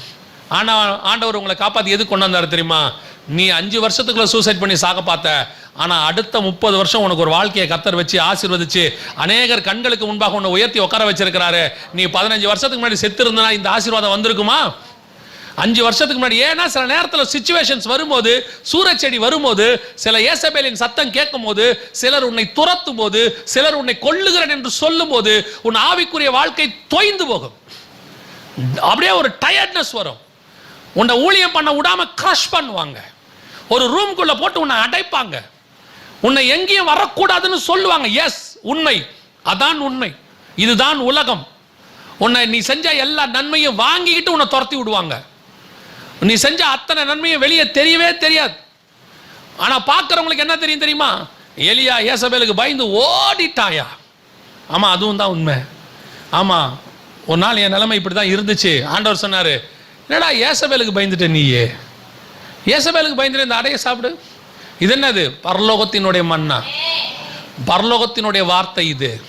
இதை சாப்பிடு. இந்த பலத்துல நீ எப்போ வரைக்கும் ஓடுவ தெரியுமா? கடைசி வரைக்கும் ஓடுவ. ஓடிட்டே இரு. சில நேரத்தில் கர்த்தருடைய வார்த்தை மாத்திரம் நமக்கு இல்லாதிருந்தால், கர்த்தர் மட்டும் நம்மளை தேற்றாதிருந்தால், கர்த்தர் மாத்திரம் நம்ம மத்தியில் ஆறுதலாய் சொல்லாமல் இருந்திருந்தால், இந்நேரம் நம்மை கொன்று போட்டு இருப்பார்கள், செத்து போயிருப்போம் நம்ம. நான் சொல்லுவேன், என்ன சொல்லுவேன், ஆண்டவர் மட்டும் என் கூட இல்லாமல் இருந்திருந்தால் நான் செத்து 7 வருஷம் ஆயிருக்கும். சிலர் செய்த சில காரியங்களுக்கு ஆண்டவர்கிட்ட லிட்டரலா இதே வேர்டை நான் சொல்லியிருக்கிறேன். ஆண்டவர்கிட்ட, ஆண்டவரே என்னை நான் வாழ விரும்பல, இவ்வளோ பெரிய கேவலத்துக்கு பிறகு நான் வாழ விரும்பல, என்னை எடுத்துடுங்க. ஆண்டவர்கிட்ட சொல்லியிருக்கிறேன். ஆண்டவருக்கு தெரியும். ஆண்டவர் சொன்னார், ஒரு வார்த்தை ஆண்டவர் பதில் பேசவே இல்லை. சில நேரங்களில் நான் நினைப்பேன், ஆண்டவரே இப்படி பேசும்போது ஏதாவது நீங்கள் பேச மாட்டீங்களா? ஆண்டவர் ஒன்றே ஒன்று தான் நமக்கு திருப்பி திருப்பி சொல்லுவார், எழுந்து நட, போக வேண்டிய தூரம் அதிகம் இருக்கு. எனக்கு ரொம்ப பிடிச்ச ஒரு விஷயம் என்ன தெரியுமா? நாளைக்கு இந்நேரம் தலையை வாங்குவேன்னு சொன்ன ஏசபேல் செத்துட்டா, ஆனா எலியா சாகவே இல்லை. இன்னைய வரைக்கும் சாகவே இல்லை. இன்னைய வரைக்கும் எலியா சாகல. அதுதான் தேவன் கொடுக்கிற வார்த்தை, தேவன் கொடுக்கிற வாக்கு தத்தம், தேவன் கொடுக்கிற சத்தியம், தேவன் கொடுக்கிற பலன், தேவன் கொடுக்கிறதான அத்தனையும் அதுதான். உன்னை இல்லாம போக பண்ணுகிறவன் சொல்லுறவன் இல்லாம போவானே ஒழிய, உன்னை ஒரு நாளும் கர்த்தர் இல்லாமல் போக பண்ணவே மாட்டார். படுக்காத, எழுந்துரு. ஆண்டவர் சொல்றாரு, போதும்னு போய் படுக்காத. வீட்டில் பெரிய பிரச்சனை, எனக்கு இது போதும். வீட்டில் ரொம்ப போராட்டம், இதுக்கு மேலே நான் சர்ச்சுக்கு வரமாட்டேன். கணவர் போட்டு அடிக்கிறாரு, இதுக்கு மேலே நீ சொல்லு, தைரியமா சொல்லு, இந்த அடிக்கிற கணவனோடு கூட இதே சபைக்கு ஒரு நாள் நான் வருவேன், குடும்பமா வந்து நாங்க உட்காருவோம்னு சொல்லு. கர்த்தர் உன்னுடைய விசுவாசத்தை கனப்படுத்துவார். தைரியமா சொல்லு. ஏன் தெரியுமா? சொல்றது கர்த்தர். கர்த்தருடைய வார்த்தை வரும். நீயும், கர்த்தர் தெளிவா சொல்றாரு, கர்த்தராக இயேசு கிறிஸ்துவை விசுவாசி, அப்போது நீயும் உன் வீட்டாரும் ரட்சிக்கப்படுவீர்கள். அது தழலில் சுடப்பட்ட வார்த்தை. அது ஆண்டவர் நிச்சயம் செய்வார். எல்லாருடைய வாழ்க்கையில அப்படி படுக்கிற சிச்சுவேஷன் ஒன்று வரத்தான் செய்யும். எல்லாருக்கும் வரும். பேதுருவுக்கு வரும், பவுலுக்கு வரும், எல்லாருக்கும் வரதான் செய்யும். ஆனால் அந்த சிச்சுவேஷனை நம்ம எப்படி ஆக்ட் பண்ணுறோங்கிறோம், ரியாக்ட் பண்ணுறோங்கிறதான் ரொம்ப முக்கியம். படுத்துடக்கூடாது. அடித்து போட்டு பவுலை கல்லில் அடித்து அவ்வளோதாயா பவுல் முடிஞ்சான், அப்படிதானே இருக்கு. அவன் செத்து விட்டான் என்று சொல்லி அவனை விட்டு விட்டு போய் விட்டார்கள். வசனம் சொல்லுது, பவுல் எழுந்து பட்டணத்துக்குள் போய் பிரசங்கம் பண்ணினான். இவன் செத்துட்டான்டா நினைச்சோம். நீங்க நினைச்சுக்குங்கடா நாங்க செத்துட்டோன்னு. நாங்க சாகவே மாட்டோம்டா. நாங்கள் எடுத்துக்கொள்ளப்படுகிற கூட்டம், நாங்கள் கிறிஸ்துவுக்கு ஊழியம் பண்ற கூட்டம். நீ என்ன வேணாலும் பேசிட்டு போ, என்ன வேணாலும் பேசிட்டு போ. ஏசபேல் மாதிரி யூடியூப்ல கொஞ்சம் பேர் பேசுவான், ஏசபேல் மாதிரி கூட இருக்கிறவங்க கொஞ்சம் பேர் பேசுவான், ஏசபேல் மாதிரி உன் ஏரியாவில் இருக்கிற கொஞ்சம் பேர் பேசுவான், ஏசபேல் மாதிரி உன் சொந்தக்காரன் கொஞ்சம் பேர் பேசுவான். அந்த குடும்பம் உருப்படாதுங்க. என் நண்பன் ஒருத்தர் 18 வயசில் இயேசுவை ஏற்றுக்கொண்டார். ஏற்றுக்கொண்ட அந்த 18வது வயசில் அவங்களுடைய தகப்பனார் இறந்து போனார். காலேஜுக்கு போகிறதுக்கு முன்னாடியே தகப்பன் இறந்துட்டார். அவர் இறந்துட்டு அவங்க வந்து இந்து மார்க்கத்திலேருந்து இயேசுவை ஏற்றுக்கொண்டவர் அவர். அப்போ இறந்த உடனே சொந்தக்காரங்களாம் வந்து அடக்காராதனை, அதாவது அவங்க முறைப்படி தான் பண்ணாங்க. இவர் மட்டும்தான் ஆண்டவர் ஏற்றுக்கிட்டார். அப்போ அடக்காராதனை முடிஞ்ச உடனே அவங்க சொன்னாங்க, அந்த சொந்தக்காரங்களில் ஒருத்தர் வந்து அந்த என் நண்பர்கிட்ட சொல்லிட்டு போனார், கஷ்டம்னு நாளைக்கு என் வீட்டு பக்கம் வந்துடாதேன்னு சொன்னார். அப்படியே சொல்லிட்டு போனார். ஏன்னு சொன்னால் இவர் கூட பிறந்தவங்க 2 பேர், அம்மா இருக்காங்க, அப்பா இறந்துட்டார், இவர் 12வது தான் படிக்கிறாரு, மிச்சம் 2 பேரும் சின்ன பிள்ளைங்க. ஸோ இப்போது அவங்க வந்து சொல்லிட்டு போனார், முகத்துக்கு நேரம் சொல்லிட்டு போனார், நாளைக்கு கஷ்டம் எதுவும் சொல்லி என் வீட்டு வாசப்படிக்கெலாம் வந்துடாதப்பா அப்படின்னு சொல்லிட்டு போயிட்டார். அந்த நண்பர் அவங்ககிட்ட அந்த வார்த்தையை அன்றைக்கி சொன்னார், சொந்தக்காரங்க இப்படி சொல்லிட்டு போகிறாங்கடா அப்படின்னு சொல்லி. ஆனால் உண்மை தெரியுமா, இவர் போய் அவங்க வாசலில் நிற்கவே இல்லை. ஆனால் இவர்கள் வாசலில் நிற்கும்படி அவர்களை கர்த்தர் கொண்டு வந்துட்டார். கர்த்தர் உயர்த்தி இன்னைக்கு எங்கேயோ கொண்டு போய் வச்சுட்டார் அவனை. அந்த தேவன் தான் இன்னும் ஜீவனோடு கூட இருக்கிறார். படுக்கிற நேரம் ஒன்று வரும், சிச்சுவேஷன் அப்படி போகும், சூழ்நிலை அப்படித்தான் வரும். உலகம் சொல்லும் அவன் படுத்துட்டான், அவ்வளோதான், இனி எழுந்திருக்க மாட்டான், இதுக்கு மேலே வாய்ப்பே இல்லை, சான்ஸே இல்லை, எவ்வளோ வேணாலும் சொல்லிட்டு போட்டோம். எனக்கு மட்டும் ஆண்டவர் ஒன்று சொல்லி கொடுத்துருக்கிறார். என்ன தெரியுமா, உலர்ந்த எலும்பை கூட உயிராய் நிறுத்துவதற்கு தேவனால் முடியும். உலர்ந்த எலும்புனா காஞ்சி போன எலும்பு, சுடுகாட்டில் காஞ்சி போய் 50 வருஷம் 20 வருஷம் 30 வருஷம் ஆகி அப்படியே ஓரமாக ஒரு எலும்பு இருக்குமா, அந்த எலும்பை திருப்பி உயிரடைய பண்ணி ஒரு சேனையாய் நிறுத்துவதற்கு தேவன் வல்லமை உள்ளவராய் இருக்கிறார். எசேக்கியேல் 37 அப்படிதான் சொல்லுது. அதை உலர்ந்த எலும்பையே உயிரடைய பண்ணுகிற அவரால் முடியுமானால் உயிரோடு இருக்கிற உன்னையும் என்னையுமா கர்த்தரால மாற்ற முடியாது. தேவனால் கூடாத காரியம் ஒன்றும் இல்லை. படுத்திருக்கிற நீங்க எழுந்துறீங்க, போதும் கர்த்தாவேன்னு சொல்லாதீங்க. அப்படி சிச்சுவேஷன் வரதான் செய்யும். நானும் சொன்னவன் தான். நான் சொல்றேன், இப்போ என்னை காப்பாத்தின தேவன் உங்களை காப்பாற்றுவார். என்னை இங்க கொண்டு வந்து நிறுத்தி இருக்கிற தேவன் இங்க கொண்டு வந்து நிறுத்துவார். இன்னைக்கும் எல்லாருமே ஜெகன் அப்படியா சொல்றாங்க, இன்னைக்கும் 100 பேர் திட்டிட்டு தான் இருக்கிறாங்க, இன்னைக்கும் 10 பேர் சர்ச்சில் ஏற்ற வேணாம்னு சொல்லிட்டு தான் இருக்கிறாங்க. அவங்க சொல்லட்டும், அது அவங்களுடைய இயல்பு. அவங்களுக்கு நம்மளை பிடிக்கல. உலகத்தில் எல்லாருக்கும் எல்லாரையும் பிடிக்காது இல்லையா? எல்லாருக்கும் எல்லாரையும் பிடிக்காது. கொஞ்சம் பேருக்கு கொஞ்சம் பேரை பிடிக்கும், இன்னும் கொஞ்சம் பேருக்கு வேற ஒருத்தரை பிடிக்கும். சிலருக்கு இவரை பிடிக்கிறதுனால நம்மளை பிடிக்காது, சிலருக்கு அவரை பிடிக்கிறதுனால இவரை பிடிக்காது. சொல்லிட்டு போட்டோம். நம்மளை எல்லாருக்கும் பிடிக்குதோ இல்லையோ, இயேசு கிறிஸ்துவுக்கு நம்மளை பிடிச்சிருக்கு, அவருக்கு நம்மளை நல்லா பிடிச்சிருக்கு. அவர் நம்ம கூட இருக்கிறாரு, பேசுறாரு, கிரியை செய்கிறாரு, வார்த்தையை கொடுக்கிறாரு, தேவைகளை சந்திக்கிறாரு. அதான் வசனம் சொல்லுது, அவர் தீயோருக்கே மழையை பெய்ய பண்றாரு, நமக்கு பெய்யாமலே இருக்க போறாரு. தேவன் செய்வார். யாருக்கு பிடிச்சா என்ன, பிடிக்காவிட்டால் என்ன. பிடிச்சவங்க வந்து பேசுறாங்களா, சோத்திரம் சொல்லிட்டு அனுப்பிடுங்க. பிடிக்காதவங்க திட்டுறாங்களா, சோத்திரம் சொல்லிட்டு அனுப்பிடுங்க. யாரையுமே கிட்ட நெருக்கி உட்கார வச்சுக்காதீங்க. இயேசு கிறிஸ்துவ மட்டும் பக்கத்தில் உட்கார வச்சுக்கோங்க. அவர் தான் எப்பொழுதும் உங்களை திட்டவே போறதில்ல. நான் சரி பண்ணும் போது கூட அவர் நம்மளை அன்பா தான் சரி பண்ணுவார். அவர் தண்டிக்கும் போது கூட எப்படி தண்டிப்பாராம், மட்டமாய் தண்டிப்பாராம். அவர் குணமாக்கும் காயப்படுத்தும் போது கூட எப்படி காயப்படுத்துவார் தெரியுமா, திருப்பி குணமாக்குற மாதிரி காயப்படுத்துவார். அதான் அவருடைய ஸ்பெஷாலிட்டி. மனுஷன் காயப்படுத்தணும்னு வச்சுங்க, நம்மளை திருப்பி குணமாக்காதபடிக்கு காயப்படுத்தணும்னு நினைப்பான். வாழ்நாளெல்லாம் அவன் நினச்சினே இருக்கணும் அப்படிமா. ஆண்டவர் காயப்படுத்தும் எப்படி காயப்படுத்துவார் தெரியுமா, அந்த இடத்துல தான் காயம், அது சரியான உடனே அதை குணமாக்கிடுவார், அந்த காயம் மறைஞ்சு போயிடும். எனக்கு ரொம்ப பிடிச்ச ஒரு விஷயம் என்னென்னா, ஆண்டவர்கிட்ட பேதுரு காட்டி கொடுத்துருவார். ஒரு தடவைக்கு 3 தடவை காட்டி கொடுத்துருவார். நீங்கள் அதுக்கப்புறம் பாருங்கள், ஒரே ஒரு இடத்துலாவது பேதுரு உயிரோடு இருக்கிற வரைக்கும், ஆண்டவர் பரமேறி போகிற வரைக்கும்னு வச்சுக்கோங்க, இல்லை அதுக்கப்புறமா பேதுருக்கிட்ட ஆண்டவர் பேசுகிறார். பேதுரு உயிரோடு இருக்கிற வரைக்கும் ஒரு இடத்துலாவது இயேசு பேதுருவை பார்த்து, ஏன் இப்படி செஞ்ச பேதுருன்னு கேட்டாரா? ஏன்பா என்னை காட்டி கொடுத்தன்னு கேட்டாரா? எந்த இடத்துலாவது நீ இப்படி செய்யலாமான்னு சொன்னாரா? இல்லை மறைமுகமாவது, நான் உங்களெல்லாம் ரொம்ப நம்பினேன், ஆனால் உங்களில் ஒரு சிலர் என்னை ரொம்ப ஏமாத்திட்டீங்க அப்படி சொன்னாரா? நேரடியாகவும் சொல்லலை, மறைமுகம். அவரை பொறுத்த வரைக்கும், நீ எனக்கு செஞ்சதை நான் மன்னிச்சிட்டேன், இதுக்கப்புறம் நீ கரெக்டாக இருக்கியா, இதுக்கப்புறம் நீ என்னை நேசிக்கிறாயா, என்னிடத்தில் அன்பாக இருக்கிறாயா, அவ்வளோதான். இதுதான் நம்ம தேவனுடைய அன்பு. நம்மளை குற்றப்படுத்தவோ காயப்படுத்தவோ தேவன் ஒரு நாளும் விரும்பவே மாட்டார். நம்முடைய ஆண்டவன் நம்மளை நேசிக்கிறதான ஒரு தேவன். நீங்கள் பேசுகிற ஏசபேலை விட்டுருங்க. பேசுகிற ஏசபேல் பேசிக்கிட்டே தான் இருக்கும், சுருக்குன்னு பேசும், குத்துறா மாதிரி பேசும். அந்த ஏசபேல் வெளியும் இருக்கும் உள்ளேயும் இருக்கும். அது மாமியார் ரூபத்துலேயும் இருக்கும், மருமக ரூபத்துலேயும் இருக்கும், எல்லாருக்கும் மனைவி ரூபத்தில் கூட இருக்கும். பேசும்போது நீங்கள் பேசிக்கிட்டே இருக்கணும்னு விட்டுருணும். பேசதானே போகிற, பேசிக்கோ. ஒரு நாள் உன் கண்களுக்கு முன்பாகவே கர்த்தர் என்னை உயர்த்துவார், உன் கண்களுக்கு முன்பாகவே கர்த்தர் என்னை தூக்கி நிறுத்துவார். அன்னைக்கு பேசுகிற ஏசபேல் இல்லாமல் போகும், ஆனால் பேசப்பட்ட எலியா ஜீவனோடு கூட நிற்பார். அல்லேலூயா. தைரியமாக இருங்க. படுத்திருக்கிற நீங்கள் நானும் எழுந்திருச்சு போக வேண்டிய காலம் வந்துருச்சு. அல்லேலூயா. இப்போ மூணாவது, அடுத்து வாசிங்க. எலியாவுடைய நிலைமை என்ன? 1 ராஜாக்களின் புஸ்தகம் 19ஆம் அதிகாரம் 8வது வசனம் வாசிங்க. அப்பொழுது அவன் எழுந்திருந்து புசித்து குடித்து அந்த போஜனத்தின் பலத்தினால் 40 நாள் இரவு பகல் ஓரேப் என்னும் தேவனுடைய பர்வதம் மட்டும் நடந்து போனான். இப்போ என்ன இப்படி போறான்? ஒரு காலத்தில் ஓடின காலம் இருந்துச்சு, ஒரு காலத்தில் படுத்த காலமும் இருந்துச்சு. இப்போ கர்த்தர் நடக்க விட்டுருக்கிறார். படுத்திருந்த நீ எந்திரிச்சு என்ன செய்ய? நட. சில நேரத்தில் ஆண்டவர் ஃபஸ்ட்டு நம்ம செஞ்சிருந்த ஊழியமோ, ஃபஸ்ட்டு நமக்கு சொன்ன காரியமோ, ஃபஸ்ட்டு நம்ம போன வேகமோ தவற விட்டுருப்போம். படுத்திருப்போம், நடுவில் ஒரு சோர்வு வந்திருக்கும், நடுவில் சில பிரச்சனைகள் வந்திருக்கும். திருப்பி 2வது சான்ஸ் கர்த்தர் கொடுப்பார்.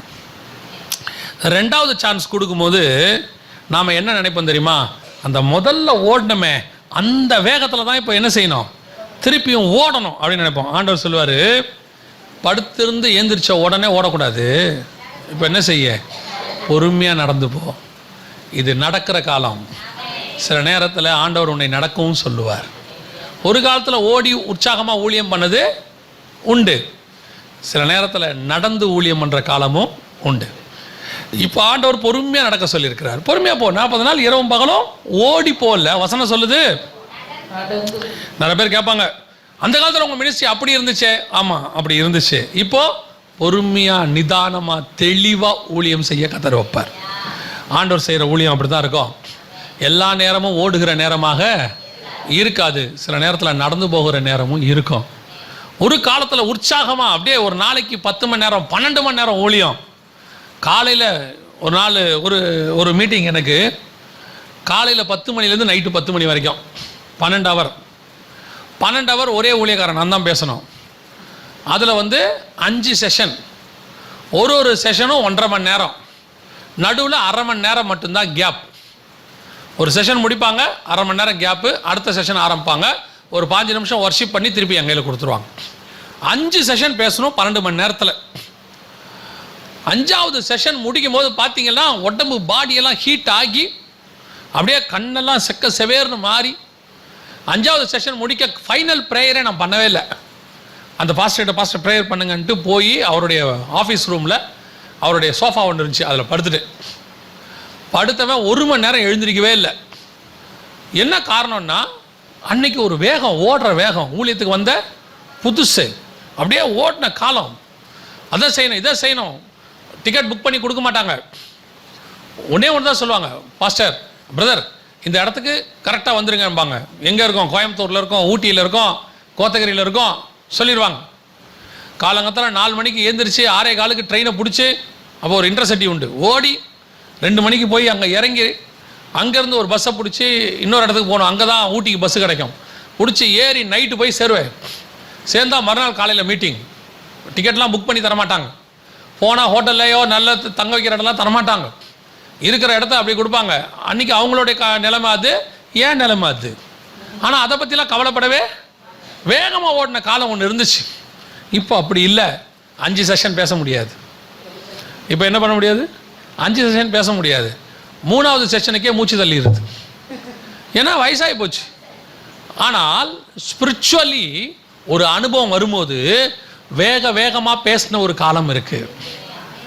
ஆனால் அதே கர்த்தர் உன்னை நிதானமாய் பேச வைக்கிற காலம் ஒன்று இருக்கிறது.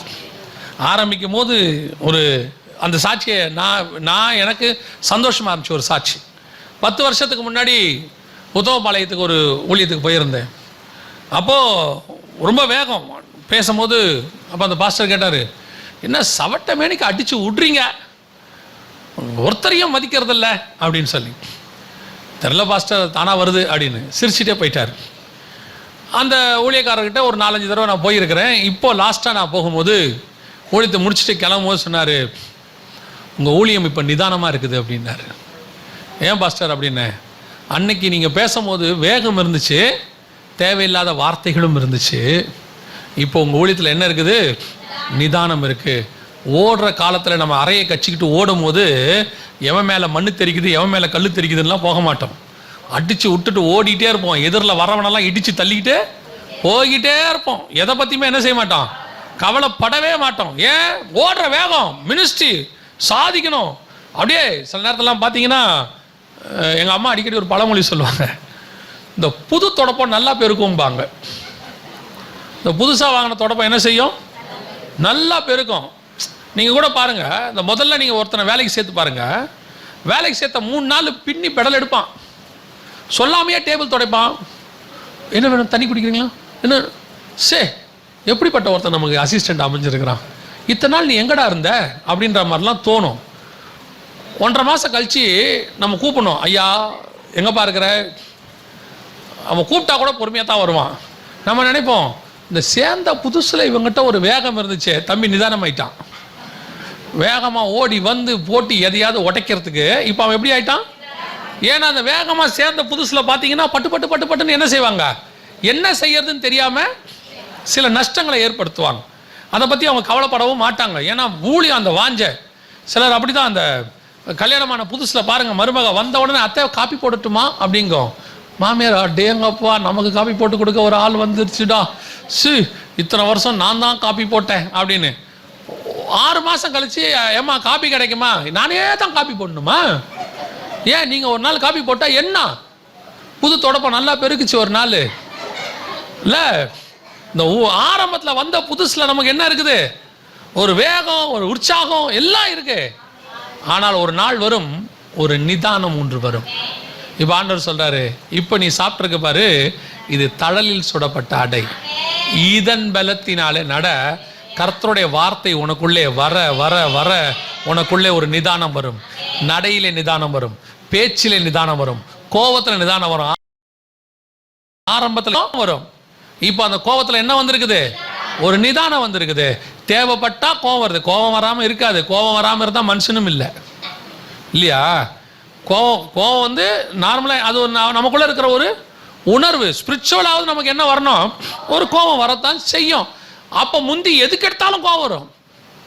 தண்ணி கேட்டு லேட்டாக வந்துச்சுனாலே ரிமோட்டை போட்டு தூக்கி அடிப்பான், எவ்வளோ நேரமாச்சு தண்ணி கேட்டு அப்படிம்பாப்புல. இப்போ அப்படி இல்லை, தண்ணி வராட்டி எந்திரிச்சு போய் குடிக்கிற அளவுக்கு நமக்கு நிதானம் வந்துருச்சு. ஏன்னா அவனுக்கு தெரிஞ்சு போச்சு தண்ணி வராது, ரிமோட்டு உடைச்சா நம்ம தான் மாற்ற வேண்டி இருக்குது. இதுக்கு பதிலாக நம்மளே போய் என்ன பண்ணிடலாம். ஆமேன். அங்கே பாருங்க எத்தனை ரிமோட் உடஞ்சிருக்கும் பாருங்க வீட்டில். எதுக்கு சொல்கிறேன், ஒரு ஆவிக்குரிய வாழ்க்கையில் வளர வளர வளர எனக்குள்ள என்ன வருது, நிதானமாய் வருது. சில நேரத்தில் பாருங்க, பையன் கூப்பிட்டோன்னா ஓடி வருவான். நம்ம என்ன சொல்லுவோம், எதுக்கடா இப்படி பறக்க ஓடி வர, பொறுமையாக வா. அந்த நிதானம் அவசியம். ஊழியத்தின் பாதையில் சில காலகட்டத்தில் நமக்கு என்ன வரும், ஒரு மெச்சூரிட்டி, ஒரு நிதானம் உண்டு நமக்குள்ளே வருது. பேசுகிறதுல இருந்தாலும், வசனம் கொடுக்கறதுல இருந்தாலும், ஒரு கவுன்சிலிங் கொடுக்கறதுலையா இருந்தாலும். சில நேரத்திலலாம் ஆரம்பத்தில் இந்த சில ஆட்கள் செய்கிறத கேட்கும்போது செம டென்ஷன் ஆகும். ஒரிசாவுக்கு 2008 ஊழியத்துக்கு போயிருந்தோம். ஊழியத்துக்கு வந்த புதுசு 4 வருஷம் ஆயிருந்துச்சு. இப்போ தான் போயிருந்தோம். போனால் கிட்டத்தட்ட 200 கிலோமீட்டருக்கு என்ன பண்ணியிருந்தாங்க, சர்ச்செல்லாம் இடித்து ஊழியக்காரங்களை வெட்டி போட்டிருந்தாங்க. அது நடந்து ஒரு வாரம் 10 நாளைக்குள்ள நாங்கள் அங்கே போயிருக்கிறோம். பார்த்தா அந்த செத்துப்போன அந்த கர்த்தருக்குள்ளே நித்திரை அடைஞ்ச அந்த ஊழியக்காரர்களுடைய சரீரத்தெல்லாம் பார்க்கும் பொழுது ரொம்ப மனசு கஷ்டமாயிருச்சு. அந்த இடத்தெல்லாம் பார்க்கும்போது ஒரு எண்ணம் ஒன்று, இந்த பயல் உள்ள என்ன செய்யலாம், பழைய ஏற்பாட்டாக இருந்தால் இறங்கி வெட்டி போட்டுடலாமா இவனுங்களை, அப்படிலாம் கோபம். ஆனால் என் கூட வந்த ஊழியக்காரர் நிதானமாக வந்தார். அவர் சொன்னார், நம்ம இங்கே ஒரு பார்லிமெண்ட்டுக்கு போய் ஜெபம் பண்ணுவோமான்னாரு. என்ன பாஸ்டர் இப்படி பண்ணுறாங்கன்னு, வாங்க நம்ம போய் ஜெபம் பண்ணுவோம். ஜெபம் பண்ணிட்டு சொன்னார், இது கிறிஸ்தவத்தினுடைய பாடு, எல்லா காலத்திலும் இப்படித்தான் சபை கடந்து வந்திருக்கிறது. ஆனால் ஒன்று நம்ம செய்ய முடியும், நம்ம போய் இந்த பாடுகள் மாறும்படி ஜெபம் பண்ண முடியும். ஸ்டெயின்ஸோடைய அந்த மிஷினரி ஸ்டெயின்ஸையும் பிள்ளைகளையும் எரிச்சிட்டாங்க. அவங்களை எரிச்ச போது நமக்கு கோபம் வந்துச்சு, ஆனால் அவர் மனைவிக்குள்ளே ஒரு நிதானம் இருந்துச்சு. இந்த அம்மா சொன்னாங்க, இவங்களை நான் மன்னிக்கிறேன். இதுதான் ஸ்பிரிச்சுவல் மெச்சூரிட்டி. ஸ்பிரிச்சுவல் மெச்சூரிட்டி உனக்குள்ளே ஒரு ஆண்டவர் வந்து ஒரு உயர்வை, ஆவிக்குரியதான நிதானத்தை கொண்டு வருவார். அதான் எழுந்திருச்சு நடக்கிறது. ஓடின காலம் ஒன்று இருந்துச்சு, கொஞ்ச நாள் வரும், நான் என்ன செய்வேன், எழுந்திருச்சு நடப்பேன், அப்படியே பொறுமையாக போவேன், எதையும் நிதானித்து செய்வேன், வார்த்தையை பார்த்து பேசுவோம். சில நேரத்தில் கோபத்தில் வார்த்தையெல்லாம் வரும், ஆனால் இப்போ வராது. ஏன்னா கர்த்தர் தலையில் சுடப்பட்ட அடையை கொடுத்துருக்கிறாரு. பரலோகத்திலேருந்து வார்த்தைகளை கொடுக்க கொடுக்க கொடுக்க அது உங்களை மாற்றிக்கொண்டே வரும். எப்படி நடக்கணும், எப்படி பேசணும், எங்கே போகணும், எப்படி ரியாக்ட் பண்ணணும். நாங்கள் விசுவாசியாக உட்காந்து செய்தி கேட்டபோது அப்போ இருந்த ஆவிக்குரிய மெச்சூரிட்டி வசனத்தில் உங்களுக்கு சொல்லணும்னா, நான் இள வயதில் எப்படி இருந்தேன், நான் இள வயதில் வாழ வயது உள்ளவனாக இருந்தேன், அப்பொழுது அதை போல நான் பேசினேன். இப்பொழுது முதிர் வயது உள்ளவனாக இப்போ நான் வேற மாதிரி இருக்கிறேன். எனக்கு அப்போ எது சரின்னு பட்டதோ இப்போ அது தப்புன்னு படுது. அப்போ எனக்கு எது தப்புன்னு பட்டதோ இப்போ எனக்கு அது சரியாகப்படுது. அதான் மெச்சூரிட்டி. ஸ்பிரிச்சுவலி ஒரு காலத்தில் அப்படி தான் இருந்துச்சு. ஏன்னா நமக்கு சொல்லிக் கொடுக்கும்போது சொல்லிக் கொடுக்குறவர் எப்படி இருக்கிறாரோ அப்படி தான் நம்ம பாதி வளருவோம். அவங்க சொல்லிக் கொடுத்து வளரும் போது சில காரியங்கள் நமக்கு கொஞ்சம் தவறாக இருக்கும். அதையெல்லாம் சரி பண்ணி ஆவியானவர் ஒரு நாளில் நிதானமாய், சில ஊழியக்காரங்க பேசுகிறதெல்லாம் பார்த்தீங்கன்னா அவங்க வார்த்தையெல்லாம் அவ்வளோ அழகாக, அவ்வளோ நிதானமாக, நீங்கள் தாமஸ் ராஜா ஐயா பேசுகிற வார்த்தையை கவனிச்சு பாருங்க. அவர் வாயிலிருந்து வார்த்தை அவ்வளவு நிதானமாக வரும். தாமஸ் ராஜா ஐயா பேசுகிறத விட சாம் சுந்தர் ஐயா பேசுகிறத கேட்டு பாருங்க, அவர் வாயிலிருந்து வார்த்தை இன்னும் நிதானமாக வரும். அவர் வார்த்தை யூஸ் பண்ணுற ஸ்டைலே வித்தியாசமாக இருக்கும். இந்த வார்த்தை தான் இருக்கும், அந்த வார்த்தை காயப்படுத்தாமல் இருக்கும். டிஜே சங்கிள் பேசுகிறத பாருங்க, யாருடைய இருதயத்தையும் காயப்படுத்தாமல் இருக்கும். சத்தியம் போகும். சில நேரத்தில் நம்ம பேசும்போது கொஞ்சம் காயப்படுத்தும், ஏன்னா வயசு அப்படி, அந்த ஆவிக்குரிய ஸ்டாண்டர்ட். ஒரு நாள் வரும் நம்முடைய நிதானம் என்ன செய்யும், வளர்ச்சி அடையும். இதே காரியத்தை தான் சொல்லுவோம், சத்தியம் மாற போகிறதே இல்லை. ஆனால் அந்த சத்தியம் எப்படி இருக்கும், நிதானமாக இருக்கும். அதனால தான் வசனம் சொல்லுது, சாந்த குணத்தோடு கடிந்து கொள்ளுங்கள். நம்ம கடிந்து கொள்ற ஒரு காலம் இருந்துச்சு, கடிஞ்சு கொண்டோம். எப்படி கொண்டோம், சில நேரத்தில் இந்த பிள்ளைகளை அப்பா அடிப்பார் பாருங்க, சில அப்பா கண்ணு முன்னு தெரியாமல் அடிச்சு விடுவாப்புல. கண்ணு முன்னு தெரியாமல் அடிச்சு பையனுக்கு கை காலெல்லாம் வீங்கிடும். ஒரு காலகட்டத்தில் அப்பாவுக்கு என்ன வந்துடும், நிதானம் வந்துடும். அடிக்கவே மாட்டாப்புல, ஆனால் மிரட்டுறதுலேயே அவனை சரி பண்ணிடுவாப்புல. அந்த நிதானம் வரும். அது ஆவிக்குரிய வாழ்க்கையிலும் வரும். அடுத்தபடியாக கடைசியாக நான் சொல்லி முடிக்கிறேன், வாசிங்க 1 ராஜாக்களின் புஸ்தகம் 19ஆம் அதிகாரம் 13வது வசனத்தை வாசிங்க. அதை எலியா கேட்டபோது தன் சால்வையினால் தன் முகத்தை மூடிக்கொண்டு வெளியே வந்து கெபியின் வாசலில் நின்றான். அப்பொழுது இதோ எலியாவே, இங்கே உனக்கு என்ன காரியம் என்கிற சத்தம் அவனுக்கு உண்டாயிற்று. இப்ப நடந்துட்டு இருந்த எலியா எங்க என்ன பண்றாரு, அந்த வசனம் என்ன சொல்லுது, அதை எலியா கேட்டபோது தன் சால்வினால் முகத்தை மூடிக்கொண்டு வெளியே வந்து கெபியில் கர்த்தருக்கு முன்பாக வாசலில் நடந்துகிட்டு இருந்தவன் இப்ப என்னவாயிட்டான், நின்னுச்சிட்டான். ஏன் நின்றுச்சு, ஓடிக்கிட்டு இருந்தவன் படுத்துட்டான். கர்த்தர் தலையில் சுடப்பட்ட அடையெல்லாம் கொடுத்து ரெடி பண்ணி, சரி நிதானமா நட, போக வேண்டிய டெஸ்டினேஷனுக்கு என்ன செஞ்சிரு, போப்பா அப்படின்னு சொன்னார். போயிட்டே இருக்கிறவன் ஒரு நாள் நின்றுவிட்டான். ஏன் நின்னான், ஏன் நின்று விட்டான் அப்படின்னு கேட்டிங்கன்னா, இதை கொஞ்சம் நீங்கள் எலியா நின்னதுக்கு நான் காரணம் சொல்கிறேன், அதுக்கப்புறமா அதோட ஸ்பிரிச்சுவல் தாட்டை சொல்கிறேன். இப்போ எலியாவை ஏஞ்சி நடக்க சொன்னார்ல, அவன் தலையில் சுடப்பட்ட அடையை தான் சாப்பிட்டான், நிதானமாக தான் நடந்தான், இரவும் பகலும் 40 நாள் தான் நடந்தான். நடந்து எங்கே போனா வசனம் சொல்லுது, அந்த 9வது வசனம், சாரி 8வது வசனம், அப்போது அவன் எழுந்திருந்து தேவனுடைய பர்வதம் மட்டும் நடந்து போனான். அங்கே அவன் ஒரு கெபியை கண்டு அங்கே கெபிக்குள் போய் தங்கினான். அப்படின்னா என்ன அர்த்தம், அவன் போனதெல்லாம் சரிதான், ஆனா போன இடம் தான் தப்பு. ஏன்னா கர்த்தர் அவனை ஓரேபுக்கு போக சொல்லல, நீ எழுந்து நட, நீ போக வேண்டிய தூரம் வெகு தூரம் அப்படின்னு சொன்னாரு. அவன் நடக்க தொடங்கிட்டான், போயிட்டே இருக்கான், ஆனா கர்த்தர் சொல்லாத இடத்துக்கு போயிட்டே இருக்கான்.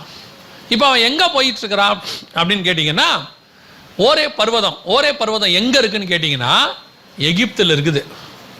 ஓரே எங்க இருக்குது, எகிப்தில் இருக்குது. நீங்க அப்புறமா போய் படிச்சு பாருங்க. தேவனுடைய பர்வதம்னு இருக்கும். அங்கே தான் மோசே தேவ பர்வதத்தில் ஏறி முட்செடி எரிகிறதெல்லாம் கண்டார்ல. அந்த தேவ பர்வதம் எங்கே இருக்குன்னா எகிப்தில். இந்த எகிப்துக்கு அந்த இதுக்குள்ளே தான் இருக்கு. அப்போ இவர் அங்கே போய் ஓரே பர்வதத்துக்கு போயிட்டார். இப்போ கர்த்தர் கேட்குறாரு, உனக்கு இங்கே என்ன வேலை? எலியாவே, உனக்கு இங்கே என்ன வேலை? ஏன் ஆண்டவரே? ஏன்னா நீ போக வேண்டிய இடம் அதுனா எது அப்படின்னு கேட்டீங்கன்னா, அப்பொழுது 15வது வசனம் வாசிங்க. அப்பொழுது கர்த்தர் அவனை பார்த்து, நீ தமஸ்குவின் வழியாய் வனாந்திரத்திற்கு திரும்பி போய் ஆசகேலை சீரியாவின் மேல் ராஜாவாக அபிஷேகம் பண்ணி. அப்ப எங்க போன இவன்? தமஸ்குவின் வழியாய் வனாந்திரத்திற்கு அவன் போக வேண்டியது மேல, சிரியாவுக்கு போனோம். போனது கீழே எகிப்துக்கு போயிட்டான். நடந்தது உண்மைதான், நிதானமா தான் ஊழியம் பண்ணாரு. ஆனா பண்ண ஊழியம் ராங் டைரக்ஷன், சரியான பாதை இல்லை, ராங் டைரக்ஷன். பொறுமையா தான் மினிஸ்ட்ரி பண்றோம், ஆனா கர்த்தர் சித்தப்படி பண்றோமாங்கிறதா முக்கியம். சில நேரத்தில் ஊழியம் பண்ணுவோம், பொறுமையா பண்ணுவோம், ஆவிக்குரிய குணமெல்லாம் வந்துடும், ஆனா கர்த்தர் சித்தப்படி வந்துச்சாங்கிறது தான் கேள்வி. இப்போ இவன் என்ன பண்ணிட்டான்? அப்படியே நான் இப்போ ஆண்டவரே நான் முந்தி மாதிரி ஓடலப்பா, ஏசபேலுக்கு பயப்படலைப்பா, தலை தெறிக்கெல்லாம் ஓடலை, இப்போ எனக்கு எந்த பயமும் இல்லை, நான் எங்கே போயிடுறேன்? ஓரேபு போயிடுறேன். ஏன்பா ஓரேபுக்கு போயிடுற? ஏன் நீ வந்து கெபியில் போய் அவர் தங்கினாரு அப்படின்னு கேட்டிங்கன்னா, அதுக்கு முந்தின அதிகாரத்தில் ஒபதியா வந்து அவர்கிட்ட சொன்னார், எலியாவே, ஆண்டவனே, நான் கெபிக்கு 50 பேராய் தங்க வச்சிருக்கிறேன், அவங்களாம் பத்திரமா தீர்க்கதரிசிகள் எங்கே இருக்கிறாங்க? கெபியில் இருக்கிறாங்கன்னொடனே இப்போ இவரை ஆண்டவர் நிதானமாக நடக்க சொன்னார் பாருங்க. 2வது பார்ட், ஊழியத்தினுடைய 2வது பார்ட். ஒரு நாள் ஓடாச்சு, பிரச்சனை வந்துச்சு, பிரச்சனைக்கு அப்புறம் கர்த்தர் தூக்கி எடுத்துட்டார். தூக்கி எடுத்த பிறகு இப்போ என்ன போகுது? இப்போ ஊழியம் நிதானமாக போகுது, ஆனால் ஆவிக்குரிய வாழ்க்கை நிதானமாக போகுது. போகும்போது இப்போ என்ன தோணுது தெரியுமா? மைண்டில் தோணுது. என்ன தோணுது? நமக்கு ஒரு செக்யூரிட்டி இருந்தால் நல்லா இருக்குமே. நம்ம ஏன் திருப்பி திருப்பி இந்த ஏசபேலுக்கு பயந்து இஸ்ரவேலுக்குள்ளேயே ஓடிக்கிட்டு இருக்கணும்? இப்போ நம்ம நிதானம் ஆயிட்டோம், ஆண்டவர் அடைய கொடுத்து நம்மளுக்கு பலப்படுத்திட்டாரு. ஆனால் பேசாமல் எகிப்துக்கு போயிட்டோம்னா, அங்கே ஒரு கெபியில் உட்காந்துட்டோம்னா, ஏற்கனவே ஒரு 100 தீர்க்கதரிசிகள் அங்கே பத்திரமா இருக்கிறாங்க. நம்மளும் என்ன செய்வோம்? அங்கே போய் பத்திரமா இருப்போம். கர்த்தர் கேட்குறாரு, நான் உனக்கு தழலில் சுடப்பட்ட அடைய கொடுத்து தண்ணியை கொடுத்து நடக்க வச்சது நீ சேஃப்டியான இடத்துக்கு போறதுக்கு இல்ல, நான் சொல்ற இடத்துக்கு போறதுக்கு. இன்னைக்கு நிறைய ஊழியம் செகண்ட் பார்ட்ல பிரச்சனையாகி போச்சு. நிறைய ஆவிக்குரிய வாழ்க்கை ஆரம்பத்தில் கஷ்டப்படும் போது, உபத்திரவப்படும் போது கர்த்தரிடத்தில் உண்மையாக இருந்தது உண்மை. அன்னைக்கு ஒரு உற்சாகம் இருந்துச்சு, அன்னைக்கு ஒரு ஆவிக்குரிய வேகம் ஒரு இருந்துச்சு. நிறைய பேர் பாருங்க, சபைக்கு வந்த புதுசுல, பரிசுத்த ஆவியை பெற்றுக்கொண்ட புதுசுல உற்சாகம், அப்படி கரெக்ட் டயத்துக்கு சர்ச்சுக்கு வருவாங்க, கரெக்ட் டயத்துக்கு வந்து நிற்பாங்க. அன்னைக்கு அவங்களுக்கு சைக்கிள் கூட இருந்திருக்காது, பிடிச்சி வண்டி கிண்டியை பிடிச்சி ஓடி வருவாங்க. ஐயோ ஆராதனை ஆரம்பிச்சிடும், ஆராதனை ஆரம்பிச்சிடும். அதுக்கப்புறம் ஒரு சோதனை, அதுக்கப்புறம் ஒரு ஆசீர்வாதம், கர்த்தர் எல்லாம் கொடுத்து 2 வீலர் பைக்கோ காரோ கொடுத்துருவாங்க. கம்பல்சரி 1/2 மணி நேரம் லேட்டாக தான் வருவாங்க. கேட்டு பாருங்க என்னாச்சு? ரொம்ப பிஸி, ரொம்ப டிராஃபிக், கிளம்பும் போதே லேட்டாக கிளம்புறாங்க. அப்போ எப்படி சீக்கிரம் கிளம்ப முடிஞ்சிச்சு? வண்டி இல்லாத போது எப்படி உற்சாகமாக இருக்க முடிஞ்சிச்சு? அன்னைக்கு எப்படி கர்த்தரை அதிகமாக நேசிக்க முடிஞ்சிச்சு? அன்னைக்கு சர்ச்சில் இருக்கிற ஒரு மீட்டிங்கையும் மிஸ் பண்ண மாட்டாங்க. அன்னைக்கு சபையில் நடக்கிற எந்த ஒரு காரியத்துக்கும் முதல்ல வந்து நிற்பாங்க. இப்போ ஆவிக்குரிய வாழ்க்கையில் வளர்ந்தாச்சு, 10 வருஷம் ஆயிடுச்சு, 15 வருஷம் ஆயிடுச்சு. இப்போ எப்படி ஆயிடுவாங்க தெரியுமா? மீட்டிங் வருஷம் நடக்குது இல்லை, பாஸ்ட் வைக்கிறாரு, இந்த வாட்டி 3 நாளும் போக முடியாது, கடைசி நாள் போவோம். ஏன்? நாங்கள் நிதானமாக நடக்க தொடங்கிட்டோம். இப்போ நாங்கள் என்னவாயிட்டோம்? நிதானமாக நடக்க தொடங்கிட்டோம். 10 வருஷம் விசுவாசி. பாஸ்டர் கேட்பாரு, என்னாச்சு பிரதர், நேற்று வரல, கொஞ்சம் பிஸ்னஸ் பாஸ்டர் கொஞ்சம் பார்க்க வேண்டியிருந்துச்சு, நாளைக்கு வந்துடுவேன் கண்டிப்பாக. டேய், நீ ஏன் நேற்று வரலன்னு தான் நாங்கள் கேட்டோம், நாளைக்கு வருவியான்றதை நாங்கள் பார்த்துக்குறோம். இப்போ ஆவிக்குரிய வாழ்க்கையில் வளர வளர நான் என்ன வச்சே சொல்லுவேன், நாங்கள் ஆண்டவரை ஏற்றுக்கொண்ட புதுசில் முதல் 10 வருஷம் காலையில் 5:30 மணிக்கு எங்களுக்கு ஒரு ஆராதனை இருக்கும். டெய்லி 5:30 ப்ரேயர், 5:30 அது 5 o'clock ப்ரேயர் காலையில் இருக்கும். எங்கள் வீட்டுக்கும் சர்ச்சுக்கும் ஒரு 4-5 கிலோமீட்டர். அப்போலாம் சைக்கிள் தான். நானும் என் ஃப்ரெண்டும் சைக்கிளில் போவோம், டெய்லி காலையில் போவோம், டெய்லி காலையில் போவோம் 5 மணிக்கு. ஒரு காலகட்டம் வந்துருச்சு, இப்போ பைக்கெல்லாம் வந்துருச்சு, எல்லாம் வந்துருச்சு. ஆனால் காலையில் எழுந்திரிக்கிறது கஷ்டமாக போகுது. ஆராதனை 5 மணிக்கு நடந்துச்சு, சைக்கிளுக்கு பதிலாக பைக் வந்துருச்சு. இப்போ பிரச்சனை யாருக்கிட்ட இருக்குது தெரியுமா? நம்மக்கிட்ட தான் இருக்குது. சைக்கிளை விட வேகமாக போகிற வண்டி இருக்குது. இப்போ 10 வருஷம் ஆவிக்குரிய முதிர்ச்சி இருக்குது. அப்போ இருந்த மாதிரி ஆவிக்குரிய விதத்தில் ஒரு மெச்சூரிட்டி இல்லாத தனம்லாம் கிடையாது. இப்போ எல்லாம் இருக்குது. ஆனால் என்ன வந்துருச்சு? Direction, wrong direction. ஒரு காலகட்டத்தில் சர்ச்சுக்கு முன்னுரிமை, அதை பேஸ் பண்ணி தான் எல்லாமே. யாராவது கல்யாணம்னு சொன்னாங்கன்னா எங்களுக்கு ஞாயிற்றுக்கிழமை நாங்கள் வரமாட்டோம். ஏன் வரமாட்டீங்க? ஞாயிற்றுக்கிழமை ஆராதனை இருக்குது. இப்போது ஞாயிற்றுக்கிழமை கல்யாணம் வச்சா அவங்க சொந்தக்காரங்க கோச்சிப்பாங்க, போகாட்டி பிரச்சனை வரும், பாஸ்டர்கிட்ட சொல்லிக்கலாம். இப்போ தெரியுதா? ஆவிக்குரிய வாழ்க்கையில் வளர்ச்சி வந்த பிறகு ஸ்பிரிச்சுவாலிட்டியில் ராங் டைரக்ஷன் வந்துருச்சு, தப்பான பாதை வந்துருச்சு. இதுதான் இன்னைக்கு பெரும்பாலும் ஊழியங்கள்லையும் அதான்.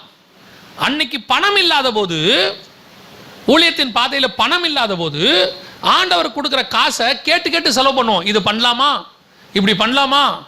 ஆனால் பணம் வந்த பிறகு கையில் காசு இருக்க என்ன வேணாலும் செய்யலாம். அதுக்கு நம்ம என்ன பதில் சொல்கிறோம் தெரியுமா? அன்னைக்கு காசு இல்லாத காலம் ஒன்று இருந்தது, இன்னைக்கு ஆண்டவர் காசு கொடுத்துருக்கிறாரு, இஷ்டப்படி செலவு செய்ய. ஒரு நாளும் கர்த்தர் நம்ம இஷ்டப்படி செலவு செய்ய காசு கொடுக்கறதே இல்லை.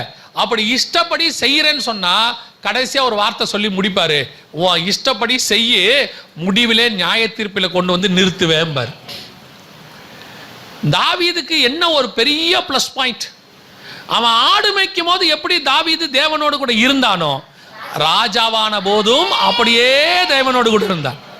ஆண்டவரே இந்த யுத்தத்துக்கு போலாமா, ஆண்டவரே இந்த யுத்தத்துக்கு நாங்கள் எந்த வழியா போனோம், இந்த யுத்தத்துக்கு போனா என்ன நடக்கும், கேட்டு கேட்டு செய்வான், கேட்டு கேட்டு செய்வான். இதுதான் ரொம்ப முக்கியம். இப்படி போகல, ராங் டைரக்ஷன்ல போயிட்டீங்கன்னா நீங்க நடந்துகிட்டே இருக்க வேண்டியவங்க நடக்கிறதுக்கு பதிலாக ஒரு இடத்துல நின்றுடுவீங்க. நிறைய பேருடைய ஊழியம் இந்த இடத்துல நின்றுச்சு. அதுக்கப்புறம் வளர்ச்சி இருக்காது, அதுக்கப்புறம் எக்ஸ்பான்ஷன் இருக்காது, அப்படியே இருக்கும். நான் சொல்றது ஆவிக்குரிய வளர்ச்சி. நிறைய பேர் என்ன நினைக்கிறாங்கன்னா, ஓ சர்ச்சு அதுக்கப்புறம் 100 ஆச்சு, 200 ஆச்சு, 400 ஆச்சு, 800 ஆச்சு, 8000 ஆயிடுச்சு. இந்த எண்ணிக்கையை விட்டுருங்க. ஒரு ஆவிக்குரிய வளர்ச்சி, ஒரு வெளிப்பாடு, கர்த்தரோடு கூட நடக்கிறதான நடை, கர்த்தர் உங்க கூட பேசின காரியம், கொடுத்த வெளிப்பாடுகள் இப்ப எப்படி இருக்குது? 10 வருஷத்துக்கு முன்னாடி கர்த்தர் புது புது காரியங்களா உன்னோடு கூட என்ன பண்ணிட்டு இருந்தாரு? பேசிக்கிட்டே இருந்தாரு. இப்போ பழைய டைரியை தட்டி தட்டி மெசேஜ் கொடுத்துக்கிட்டே இருக்கிறோம். ஏன்? இந்த 10 வருஷம் கர்த்தர் என்ன செய்யல, பேசல. ஆனா சர்ச்சில் என்ன வருது? கூட்டம் வருது, கூட்டம் வந்துகிட்டே இருக்குது. ஆனா இங்கிருந்து புது ஊத்து வரல. இவங்களுக்கு தெரியல நம்ம ஊழியம் ஒரு இடத்துல என்ன பண்ணிருச்சு, நின்றுச்சு அப்படின்னு. இந்த கர்த்தருக்கும் நமக்கும் நடுவில் இருக்கிற ஊழியம் இருக்கு பாருங்க, இது நடந்துகிட்டே இருக்கணும். நமக்கும் உலகத்துக்கு இந்த சபைக்கு செய்யறது, எவாஞ்சலிஸ்டா இருக்கிறது அது வேற. நமக்கும் தேவனுக்கும் நடுவில் ஒன்று இருக்கு. இப்ப ஏனோக்கு இருக்கிறார்ல, அவரை பத்தி வசனம் சொல்றது ஆதியாகமம் 5:22, ஏனோக்கு தேவனோடு கூட சஞ்சரித்து கொண்டிருந்தானுக்கு இங்கிலீஷ்ல என்ன இருக்கு தெரியுமா? ஏனோக் வாக்டு வித் த காட்னு இருக்கு. ஏனோக்கு தேவனோடு கூட நடந்தான் அப்படின்னு இருக்கு. அப்ப நீங்க 2 பேர் நடந்துகிட்டே இருக்கிறீங்க, நீங்க நின்னுட்டீங்க. இப்ப என்ன ஆகும்? நீங்க நின்னுட்டீங்க, என்ன ஆகும்? கர்த்தரும் நிக்க மாட்டாரு, அவர் என்ன பண்ணுவாரு? போய்கிட்டே இருப்பாரு. இப்போ நீங்க நடக்கா விட்டாலும் நீங்க என்ன சொல்றீங்க? நான் பின்மாற்றம் அடையல, நான் பின்வாங்கி போகல, நான் அதே இடத்துல தான் நிக்கிறேன். ஆனா கர்த்தரோட பார்க்கும் போது நீ பின்னாடி போயிட்டேன்னு அர்த்தம். அப்படின்னா என்னங்க பண்ணணும்? நீங்க கடைசி வரைக்கும் கூட நடந்துகிட்டே இருக்கணும். நிக்கிற இடம் வரவே உன் ஆவிக்குரிய ஊத்து வந்துகிட்டே இருக்கணும். இப்ப யோசிச்சு பாருங்க, நம்ம ஊர்ல ஒரு கிணறு இருந்திருக்கும், 4 தலைமுறையா இருந்த கிணறுங்க இப்போ வத்தி போச்சு. 5 தலைமுறையா ஓடிக்கிட்டு இருந்த ஆறுங்க இப்ப வத்தி போச்சு. 100-200 வருஷமா ஓடிக்கிட்டு இருந்த நதி இப்ப வத்தி போச்சு. ஏன்? இப்போ தண்ணி அங்க ஓடல, வெறும் மண்ணா போச்சு, ஓடுறது நின்றுச்சு. ஆனால் இதுக்கு முன்னாடி 4 தலைமுறை அது என்ன பண்ணியிருக்குது? ஓடி இருக்குது. ஆனால் சில நதி பாருங்க, உலகம் உண்டானதிலிருந்து இப்போ வரைக்கும் ஓடிக்கொண்டே இருக்கு. கர்த்தருக்கு சித்தமானால் உலகத்தின் முடிவு பரியந்தமும் அது ஓடும். அதே மாதிரி தான் உங்களுக்குள்ள எனக்குள்ள இருக்கிற பரிசுத்த ஆவி என்கிற நதி. நிறைய ஆவிக்குரியவங்க ஊழியக்காரங்க ஒரு இடத்துல ஏமாந்துருவாங்க. எங்கே ஏமாறுறாங்கன்னு சொல்கிறேன். இப்போ நீங்கள் பரிசுத்த அபிஷேகத்தை பெற்றுட்டீங்களா, போய் முழங்கால் போட்டு கையை தட்டினோன்னா அந்நிய பாஷை வருதா? அதுதான் நீங்கள் ஏமாறுற இடம். அந்நிய பாஷை ஏமாத்துறதா? அந்நிய பாஷை அன்னைக்கு பரிசுத்த ஆவியானவர் கொடுத்து நீங்கள் பேசுகிறீங்களா, ஏற்கனவே உள்ள ப்ராக்டிஸில் பேசுகிறீங்கன்றதா முக்கியம். உங்களுக்குள்ள இருக்கிற அபிஷேகம் புதுசாகிட்டே வரணும். ஒவ்வொரு நாளும் காலைதோறும் அவருடைய கிருபை, ஒவ்வொரு நாளும் புது கிருபை, ஒவ்வொரு நாளும் புது மன்னா, ஒவ்வொரு நாளும் புது ஆவிக்குரிய அனுபவம். நீங்க சாகர வரைக்கும் உங்களுக்கும் கர்த்தருக்கும் அது இருந்துகிட்டே இருக்கணும். சாரணவரஜமா அழகா ஒரு பாட்டில் சொல்லுவாங்க, நீங்க கேட்டிருப்பீங்க. புது எண்ணெயால் புது பலத்தால் புதிய கிருபை புது கவியால், புது எண்ணெயால் புது பலத்தால் புதிய கிருபை புது கவியால் நிரப்பினிதம் நடத்துகின்றீர், நூதன சாலேமில் சேர்த்திடுவீர். நிரப்பினிதம் நடத்துகின்றீர், நூதன சாலேமில் சேர்த்திடுவீர். பாதம் பணிந்தேன் என்னாலும் துதியே, உம்மை அன்றி யாரை பாடுவேன்.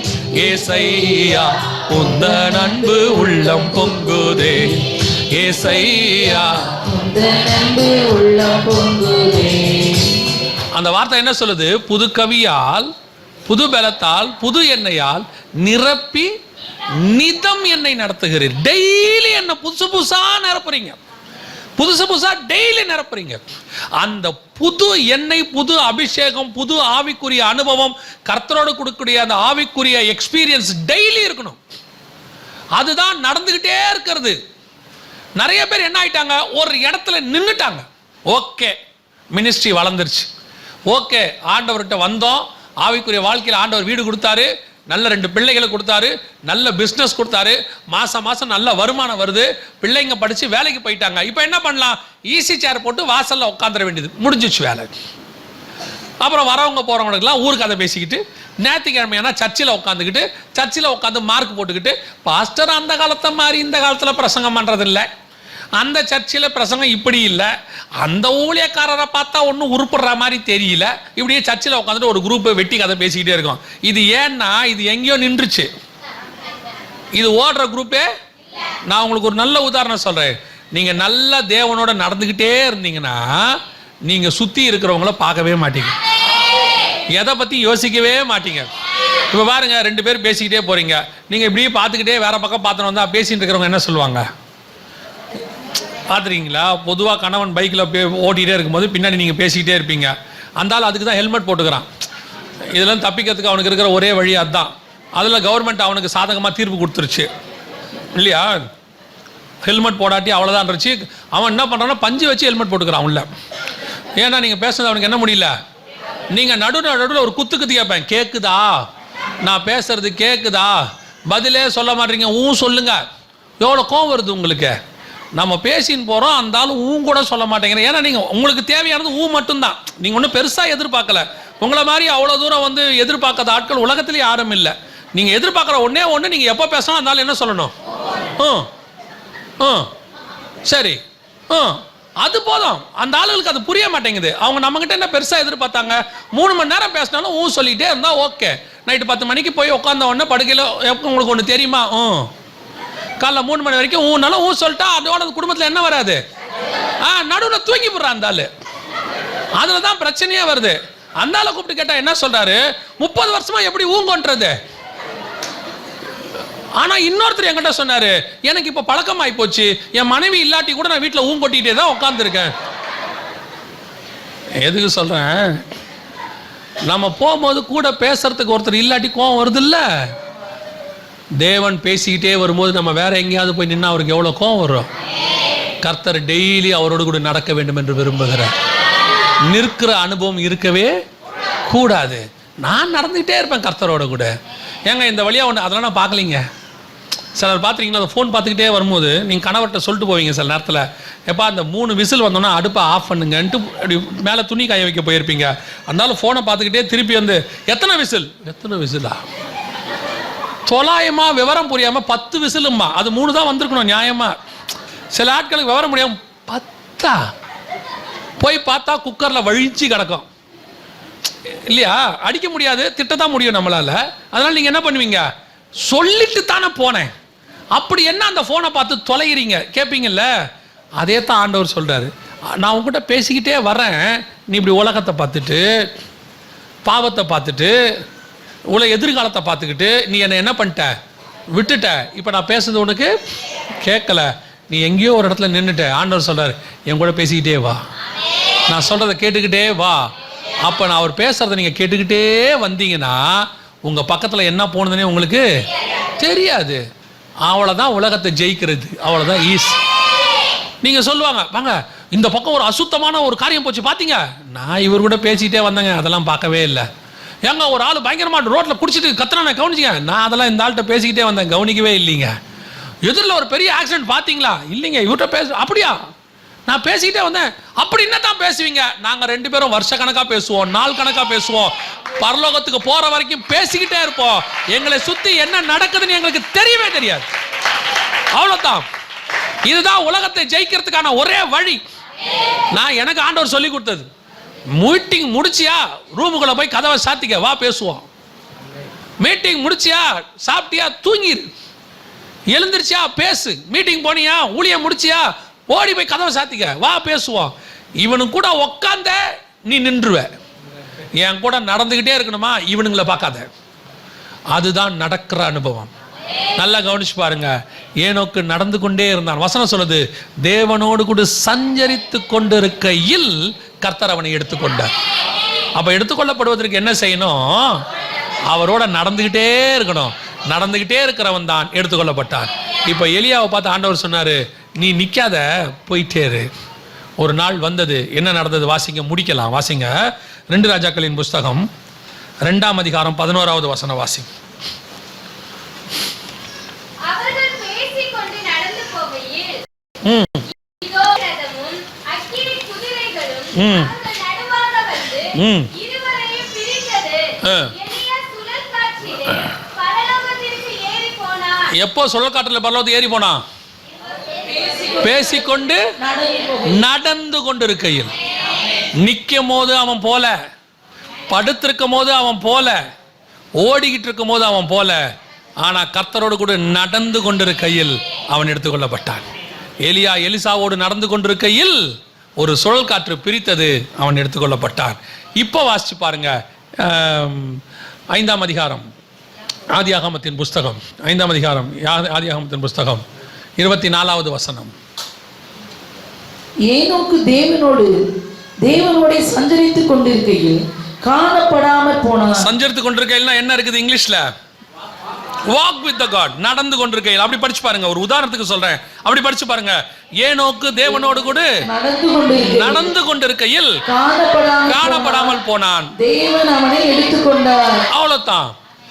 எலியா எலிசாவோடு கூட நடந்து கொண்டிருக்கையில் சுழல் காற்று பிரித்தது, காணப்படாமல் போனான். அவ்வளவுதான். கர்த்தர் உங்களையும் என்னையும் கர்த்தரோடு கூட நடந்து கொண்டிருக்கையில் எடுத்துக்கொள்ளப்பட போகிறார். உங்களை ஆண்டவர் அழைச்சது சூறை செடிக்கு கீழே படுக்கிறதுக்கு இல்லை, கெபியில போய் உட்கார்றதுக்கு இல்லை, ஒரு இடத்துல நிற்கிறதுக்கு இல்லை. உங்களை என்னையும் கர்த்தர் அழைச்சது நடந்து கொண்டிருப்பதற்காக. நீங்கள் தேவனோடு கூட நடந்து கொண்டே இருங்க. சுற்றி நிறைய போகும், பிஸ்னஸ் போகும், குடும்பம் போகும், வாழ்க்கை போகும், ஊழியம் போகும், இதெல்லாம் போயிட்டே இருக்கட்டும். அது பாட்டுன்னு ஒரு பக்கம் நடந்துக்கிட்டே இருக்கும். சில அம்மாமார்கள் பார்த்தீங்களா, செய்தியை போட்டு விட்டுட்டு சமைச்சிட்டு இருப்பாங்க. ஒரு பாட்டை கேட்டுக்கிட்டே என்ன பண்ணுவாங்க, சமைச்சிக்கிட்டே இருப்பாங்க. நல்லா சமைச்சிட்டே இருப்பாங்க. சமையல் முடிஞ்சிடும். கணவர் வந்தோன்னு சொல்லுவாங்க, அந்த மெசேஜில் அவர் ஒன்று சொன்னாருப்பா. அப்போ நம்ம கேட்போம், நீங்கள் சமைச்சிக்கிட்டு தானே இருந்தீங்க? சமைச்சிக்கிறது ஒரு வேலை, சமைச்சிக்கிட்டே இருந்தேன், ஆனால் நான் கர்த்தரோடு கூட சஞ்சரித்து கொண்டுட்டே இருந்தேன். அது ஒரு பக்கம் என் காதில் விழுந்துக்கிட்டே இருந்துச்சு. அதே மாதிரி தான் உங்கள் ஆவிக்குரிய வாழ்க்கை. வேலைக்கு போகிறவங்களா வேலைக்கு போங்க, நீங்கள் ஊழியம் பண்ணுறவங்களா ஊழியம் பண்ணுங்க, குடும்பத்தை நடத்துகிறவங்களா குடும்பத்தை நடத்துங்க.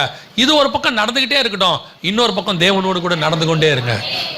இது நடந்து கொண்டே இருந்தால்தான் நீங்கள் காணப்படாமல் போவீர்கள், நடந்து கொண்டே இருந்தால்தான் எடுத்துக்கொள்ளப்படுவீர்கள்.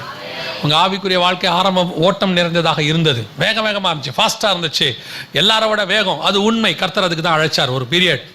ஒரு பீரியடில் படுக்கிற அனுபவம் வந்துச்சு. எப்படி வந்துச்சுன்னா, இதோட அவ்வளோதான் முடிஞ்சிச்சு, எல்லாம் ஓவர் அப்படின்னு சொல்கிற காலம் ஒன்று வந்தது. ஒரு காலகட்டம் வந்தது, ஆண்டவர் நம்மை பலப்படுத்தி நடக்க வைத்தார். செகண்ட் சான்ஸ் ஆண்டவர் கொடுத்தார். நான் பைபிளில் நான் பார்த்த வரைக்கும், நான் கற்றுக்கிட்டதை சொல்கிறேன், அத்தனை பேருமே செகண்ட் சான்ஸ் வாங்கினவங்க தான். முதல் சான்ஸில் தங்களை இழந்து செகண்ட் சான்ஸில் வாங்கினவங்க தான். ஆபிரகாமிலிருந்து நான் சொல்கிறேன், ஆபிரகாமை அழைத்த போது அவர் நேராக கானானுக்கு போல ஆரானில் போய் தங்கி விட்டார். ஆரானில் 2வது தடவை கர்த்தர் சொன்னார், நான் காண்பிக்கிற தேசத்துக்கு போ.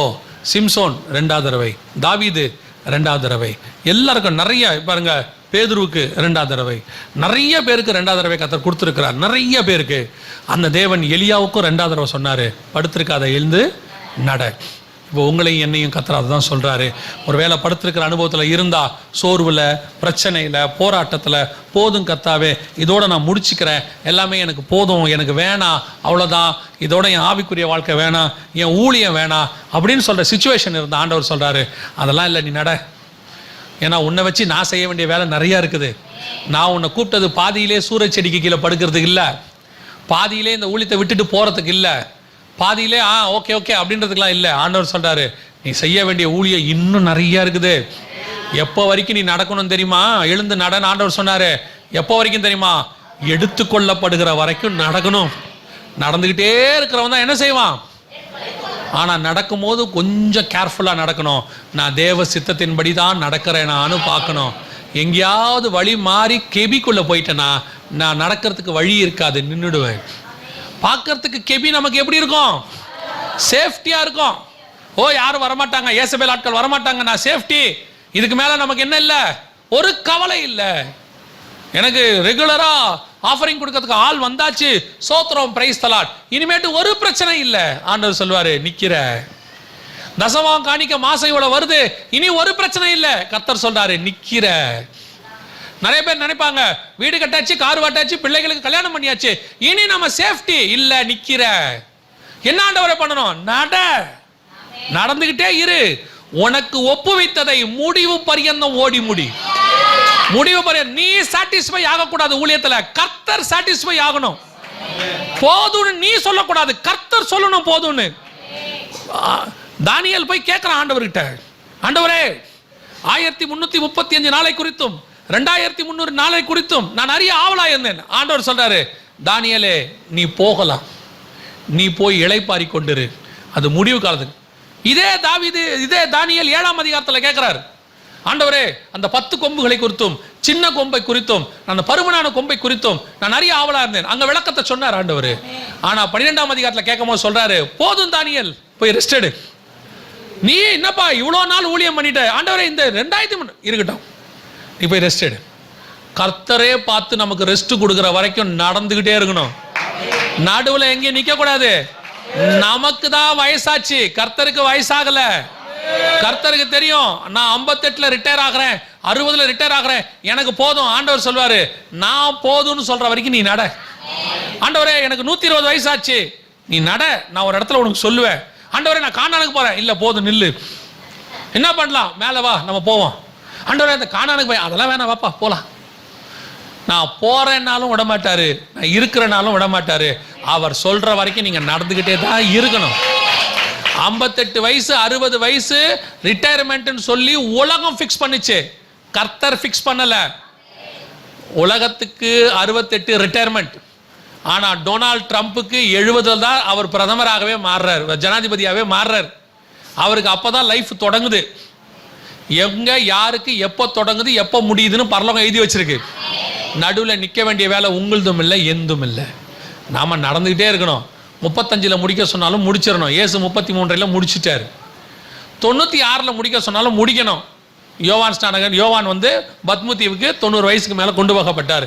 யாருக்கு எவ்வளோ வச்சிருக்கிறாருன்னு கர்த்தருக்கு தெரியும். நீங்களே முடிவு பண்ணிக்காதீங்க.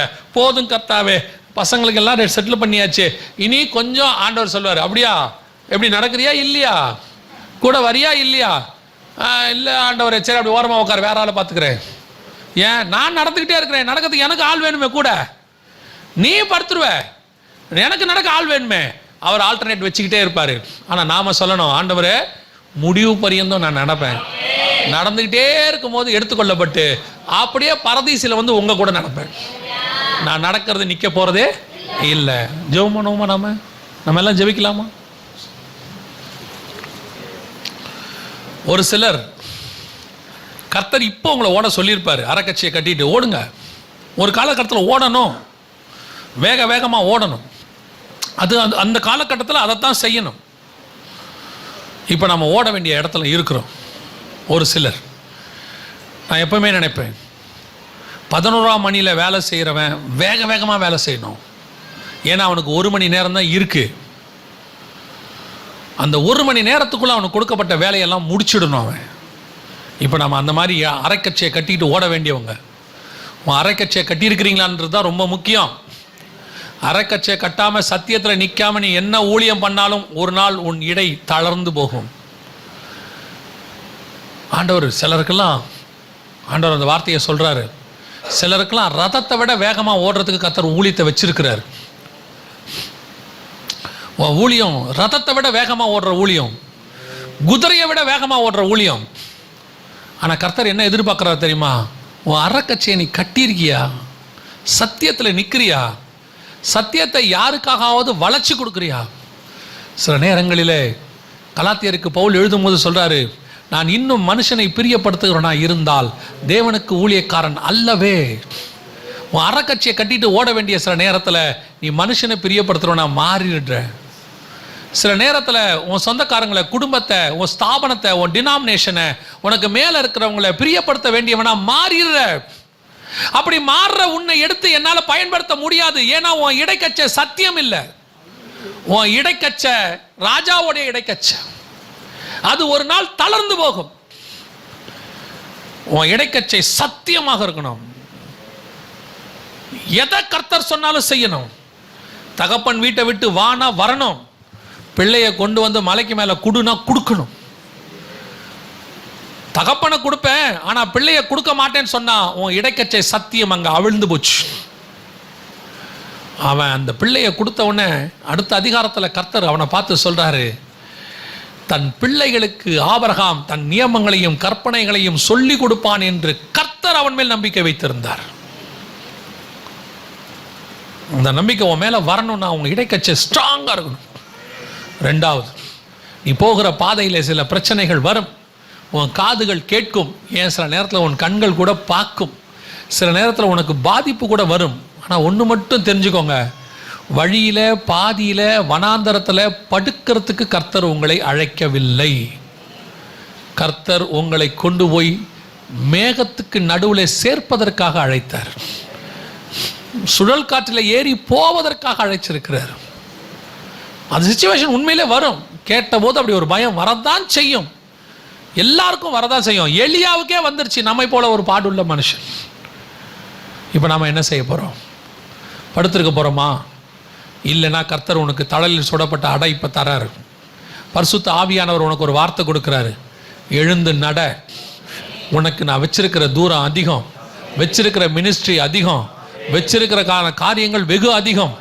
ஆண்டவர் சொல்லுகிற வார்த்தை, எந்த ஜனத்திடம் செய்யப்படாத பெரிய காரியங்களை நான் உன்னின் மூலமாய் செய்வேன். அந்த காரியம் பயங்கரமாய் இருக்கும். 34:10 யாத்ராகமத்தின் புஸ்தகம். நீ படுக்காத, எழுந்துச்சு நடக்க மட்டும் செய்ய. நீ நடந்து போ. எந்த ஊழியக்காரனை வச்சு செய்யாத பெரிய பெரிய காரியங்களை கர்த்தர் உன்னை வச்சு செய்வார். உன்னை கர்த்தர் பயன்படுத்துவார். நீ எலியாவின் ஆவியை உடையவன். ஆண்டவர் அப்படித்தான் உனக்கு சொல்றார். நீ போ, நீ எழுந்து நட. நடந்துகிட்டே இரு, பேசிக்கிட்டே இருப்பான், நீ நடந்துகிட்டே இரு. உனக்கு முன்ன படுக்க வைக்கிறதுக்கு கொஞ்சம் பேர் ட்ரை பண்ணிட்டே இருப்பான். கொஞ்சம் பேர் உன் ஆவிக்குரிய வாழ்க்கையை தொய்ந்து போகிறதுக்கு பேசிக்கிட்டே இருப்பாங்க. உன் இருதயத்தை குத்துவாங்க, நீ சோர்ந்து போகும்படி பேசுவாங்க. ஏன் உன் ஊழியத்தை கூட கேவலமா பேசுவாங்க. ஒன்று மட்டும் தெரிஞ்சுக்கோ, நான் நடக்க தொடங்கிட்டேன், இனி படுக்கவே மாட்டேன். நான் எப்போ வரைக்கும் நடப்பேன் தெரியுமா? இயேசு வர்ற வரைக்கும் நடப்பேன். இயேசு வர்ற வரைக்கும் நான் நடக்க போகிறேன். நடக்கும்போது ஒன்றே ஒன்று மட்டும் கேர்ஃபுல்லாக இருக்கணும். நான் கர்த்தர் சொல்கிற ரூட்டில் நடந்துட்டுருக்கிறேன்னா. நிறைய பேர் வழி விலகி போயிட்டாங்க, நிறைய பேர் ரதத்தில் ஏறி போயிட்டாங்க, நிறைய பேர் விசாலமான பாதைக்கு போயிட்டாங்க. ஆனால் நீங்கள் நானும் போகிற பாதை கொஞ்சம் இடுக்கனால தான் இருக்கும். ஆனால் முடிவு பரியந்தம் நடக்க போகிறோம். கொஞ்சம் பேர் அப்படி போனவங்க எல்லாம் ஒரு இடத்துல நின்றுட்டாங்க. அவங்க எதை வச்சு திருப்தி ஆயிட்டாங்க தெரியுமா? அவங்களுக்கு இந்த பூமியில் இருக்கிற இன்ஃப்ராஸ்ட்ரக்சரை வச்சு திருப்தி ஆயிட்டாங்க. பெரிய ஊழியம், பெரிய கட்டடம், பெரிய கூட்டம், நல்ல வசதியான பணம், தேவையானது எல்லாம் கிடச்சிருச்சு. ஓகே, நாம் இன்னும் நடந்துக்கிட்டு இருக்கிறோன்னு நினைக்கிறாங்க. ஆண்டவர் சொல்கிறாரு, அவங்கெல்லாம் நின்று ரொம்ப நாள் ஆச்சு, அவங்கெல்லாம் நின்னாச்சு. ஆனால் அவங்க எது வரைக்கும் வந்து நடந்தாங்களோ அது வரைக்கும் உள்ளது அவங்கக்கிட்ட இருக்குது. அதனால் அவங்க நினச்சிக்கிட்டு இருக்கிறாங்க நாம் இன்னும் நடந்துட்டுருக்குறோன்னு நினைக்கிறாங்க. சில நேரத்தில் ஸ்டேஷனில் ட்ரெயின் நிற்கும், ஆனால் தூங்கிட்டு இருக்கிறவன் நினைப்பான் ட்ரெயின் இன்னும் போய்கிட்டே தான் இருக்குது. ஆனால் முழிச்சிட்டு இருக்கவனுக்கு மட்டும்தான் தெரியும், இல்லை ட்ரெயின் நின்றுச்சு. சில நேரத்தில் சிலர் தூங்கிட்டு ஸ்டேஷனை விட்டவங்களாக இருக்கிறாங்க. அப்போ ஒருத்தர் வந்து எழுப்புவாங்க, சார் ஸ்டேஷன் வந்துருச்சு. அதே மாதிரி தான் கர்த்தர் உன்னை எழுப்புறாரு. இப்போ நட, நீ நின்றுட்ட, நீ நட, நீ நிற்கிறதுக்கு அழைக்கப்படலை. திருப்தி ஆயிடக்கூடாது, உன் மினிஸ்ட்ரியில் நீ திருப்தியே ஆகக்கூடாது. தானியேலை போல இன்னும் தேவை இருந்துகிட்டே இருக்கணும், உன் ஆத்மா தாகத்தோடு இருந்துகிட்டே இருக்கணும். ஆண்டவரே இன்னும் என்னை எடுத்து பயன்படுத்துங்க, இன்னும் பயன்படுத்துங்க, இன்னும் எனக்குள்ள ஊத்து கிளம்பட்டும், இன்னும் என்னை கொண்டு பேசுங்க. ஒரு 10 பேர் சாட்சி சொன்னவனே திருப்தி ஆயிட்டினா நீ நின்றுட்டேன்னு அர்த்தம். நீ நின்றுட்டேன்னு அர்த்தம். கடைசியா நீ நடந்துக்கிட்டே இரு. ஒரு நாள் வரும், ஆண்டவர் உலகத்துக்கும் உங்களுக்கும் பிரிவினை உண்டாக்குவார். ஒரு அக்கினி ரதம் உங்களை பிரிக்கும். நீங்கள் சுழல் காற்றிலே ஏறி தேவனோடு கூட நடந்து போவீர்கள். இப்போ நாம் எந்த இடத்துல இருக்கிறோம் நமக்கு தெரியும். இப்போ நாம் ஜெபிக்க போகிறோம். நீங்கள் எந்த இடத்துல இருக்கிறீங்கன்னு ஆவியானவர் உங்களுக்கு உணர்த்தி இருப்பார். தீர்க்க தரிசனமாய் உங்களோடு கூட கர்த்தர் பேசி இருப்பார். அப்படி பேசி இருந்தார்னா இப்போ கரங்களை உயர்த்தி ஆண்டவர்கிட்ட ஒப்பு கொடுத்து ஜெபம் பண்ணுங்க. நீங்கள் இருக்கிற ஸ்தானத்தை ஆண்டவர்கிட்ட ஒப்பு கொடுத்து ஜெபம் பண்ணுங்க. ஆண்டவரே நான் ஓடிக்கிட்டு இருக்கிறேன், ஆண்டவரே நான் படுத்திருக்கிறேன், ஆண்டவரே நான் நடந்துட்டு இருக்கிறேன், ஆண்டவரே நான் நின்றுக்கிட்டு இருக்கிறேன், ஆண்டவரே நான் இப்போ நடந்துக்கிட்டு இருக்கிறேன். அதை எதுவோ அதை ஆண்டவர்கிட்ட ஒப்பு கொடுத்து உங்கள் இருதயத்தில் ஆழத்துலேருந்து மனசாட்சியில் சூடுண்டவங்களா இல்லாமல் உண்மையாக ஆழத்துலேருந்து ஆண்டவர்கிட்ட ஒப்பு கொடுங்க. ஆண்டவர் உணர்த்துறார் உங்களுக்கு, அந்த காரியத்தை சொல்லுங்க. ஆண்டவர் மீண்டும் உங்களை எழ பண்ணுவதற்கு வல்லமை உள்ளவராக இருக்கிறார். பரலோகத்திலிருந்து வார்த்தையை கொடுத்து எழுப்புவார். உலர்ந்த எலும்புகளை மீண்டும் கர்த்தர் உயிர்ப்பிப்பார். கர்த்தர் உலர்ந்த எலும்புன்னு விடுகிற தேவன் அல்ல. உன் மேல உள்ள அபிஷேகமோ உன் மேல உள்ள அழைப்பும் மாறாதது. அது முடிவு பரியந்தம் ஓடி முடிக்கிற வரைக்கும் கர்த்தர் முயற்சி பண்ணிக்கிட்டே இருப்பார். இன்னைக்கு உன்னை புதுப்பிச்சுக்கோ. இன்னைக்கு ஆண்டவர்கிட்ட சொல்லுங்க, நான் நடக்கிறேன் ஆண்டவரே, எவ்வளோ நடக்கணுமோ நான் நடக்கிறேன் ஆண்டவரே. I don't want to stop. நான் திருப்தி அடைய மாட்டேன், நான் திருப்தி அடையவே மாட்டேன். அப்படி சொல்லுங்க ஆண்டவர்கிட்ட. போதும் என்ற மனதனுடைய தெய்வ பக்திங்கிறது வேற. இது ஊழியத்தில் கர்த்தர் வச்சதில் திருப்தி ஆகக்கூடாது. நம்ம ஜெபம் பண்ணுவோமா? சர்வ வல்லமை உள்ள எங்கள் தகப்பனே, கரங்களை உயர்த்தி ஜெபித்துக் கொண்டிருக்கிற ஒவ்வொருத்தருக்காய் ஸ்தோத்திரம். என்ன நோக்கத்துக்கு அழைத்தீரோ, என்ன நோக்கத்திற்கு அபிஷேகித்தீரோ, என்ன நோக்கத்திற்கு அழைப்பை கொடுத்தீரோ, அந்த நோக்கத்தை முடிவு பரியந்தம் நாங்கள் செய்து முடிக்க எங்களுக்கு கிருபை பாராட்டுங்கப்பா. முடிவு பரியந்தம் செய்ய எங்களுக்கு கிருபை பாராட்டுங்க. அதை நாங்கள் நடுவில் இழந்து போகாதபடிக்கு, நாங்கள் படுத்து விடாதபடி, நாங்கள் நின்று விடாதபடி முடிவு பரியந்தம் நடக்க எங்களுக்கு கிருபை பாராட்டும். நாங்கள் நடந்துகிட்டு இருக்கும் போதே எங்களை எடுத்துக்கிட்டு போயிடுங்கப்பா. கிருபையுள்ள கரத்தில் எங்களை தாழ்த்துகிறோம். எங்கள் ஆண்டவர் இயேசுவின் நாமத்தில் பிதாவே.